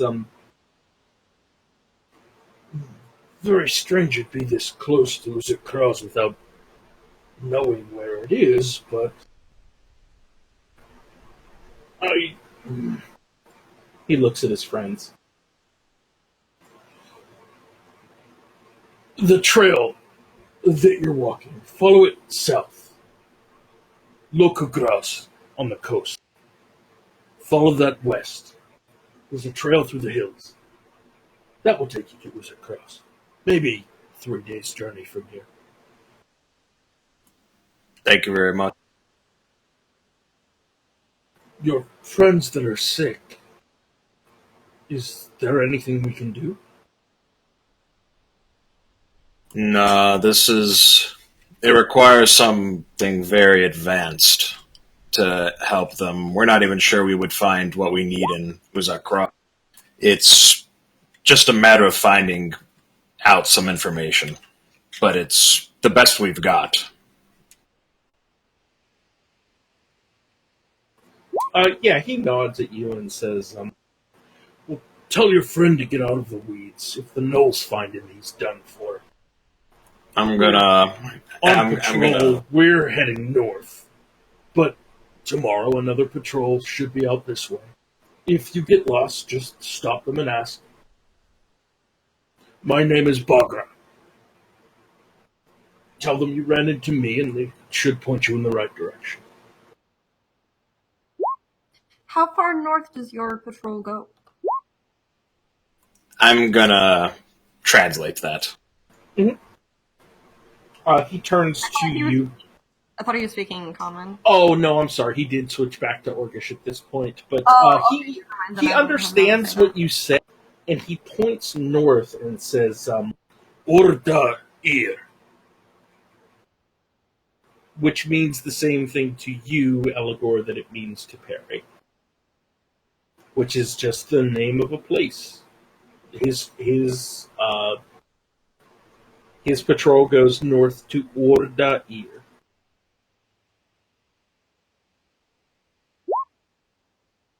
I've also placed that in chat. I suppose I come out of the grass at this point. I'm gonna essentially wave him over. Yeah.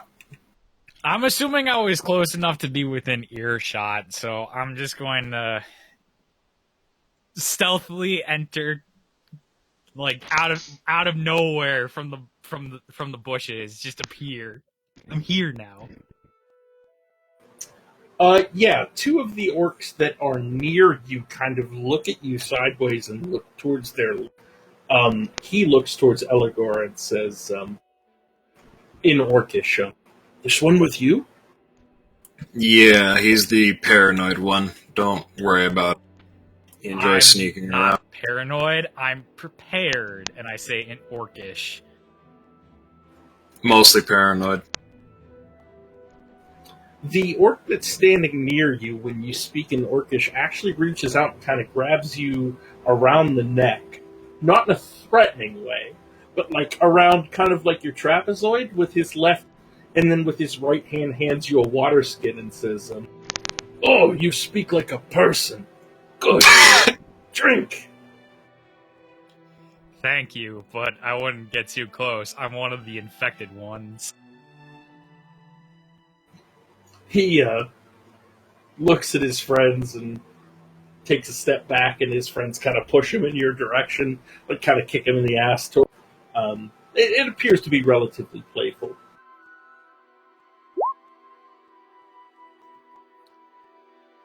So, yeah, I would ask them for if they have a better map than what we have currently, or if they could add any information to the map that we have. Yeah, we need That more is maps. a great call. They take a look at the map that you have. They kind of laugh at the lack of detail, and they provide you with the following.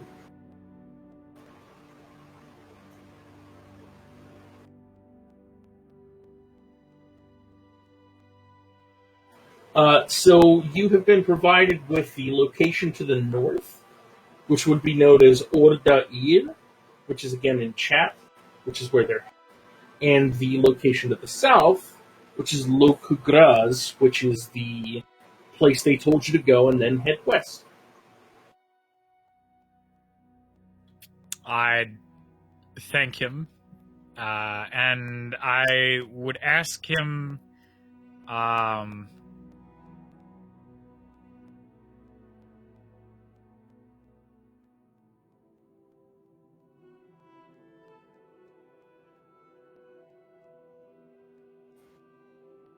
You would ask him. I'm just trying to find the name of it. 1 second. Yeah, no problem.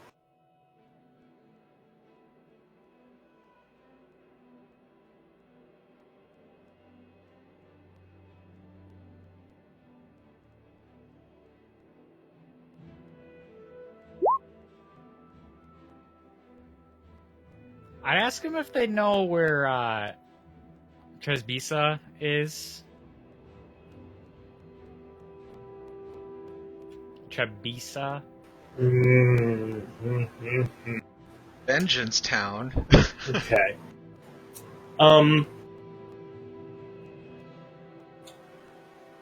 Give me a persuasion or insight check.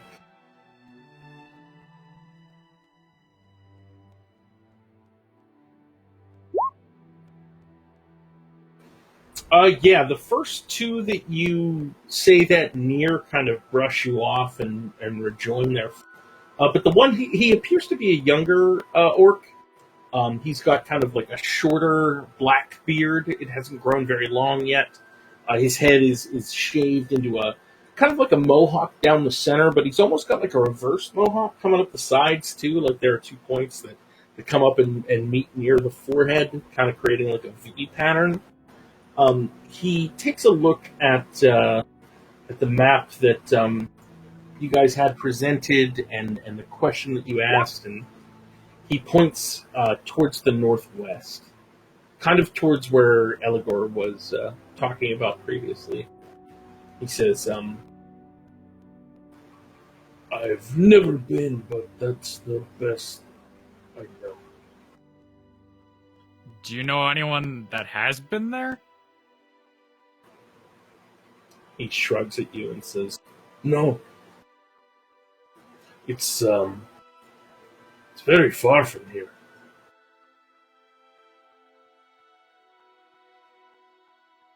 Well, I was wondering because I had a friend that fought there. I wanted to know if he made it home all right.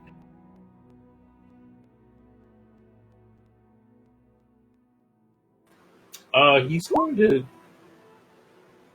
make a insight check on you.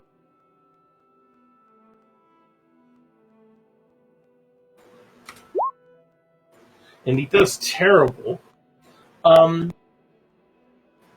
You know someone who fought here? It was a long time ago.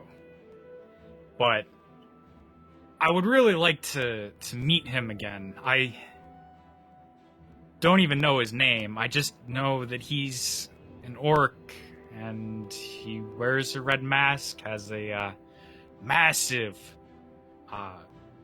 warhammer.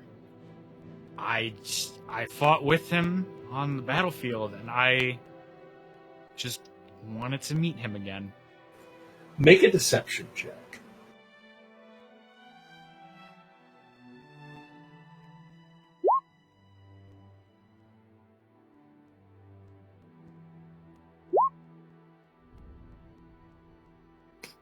Damn! He looks at you and picks his axe up off the ground and swings it over his back shoulder. He then grabs you with his left hand and says, peace is fragile. Be careful who you mention this to. Yes? With all due respect, the only thing I want is to find peace. And I just want to find my friends so I can just get that little piece back. Yeah, he pats you twice on the shoulder and says, find your peace somewhere else. And he heads north to rejoin his friends.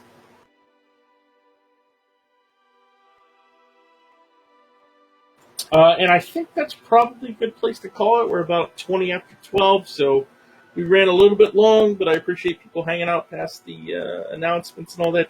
I don't expect that many changes to happen between this session and the next, so probably nothing to worry about there.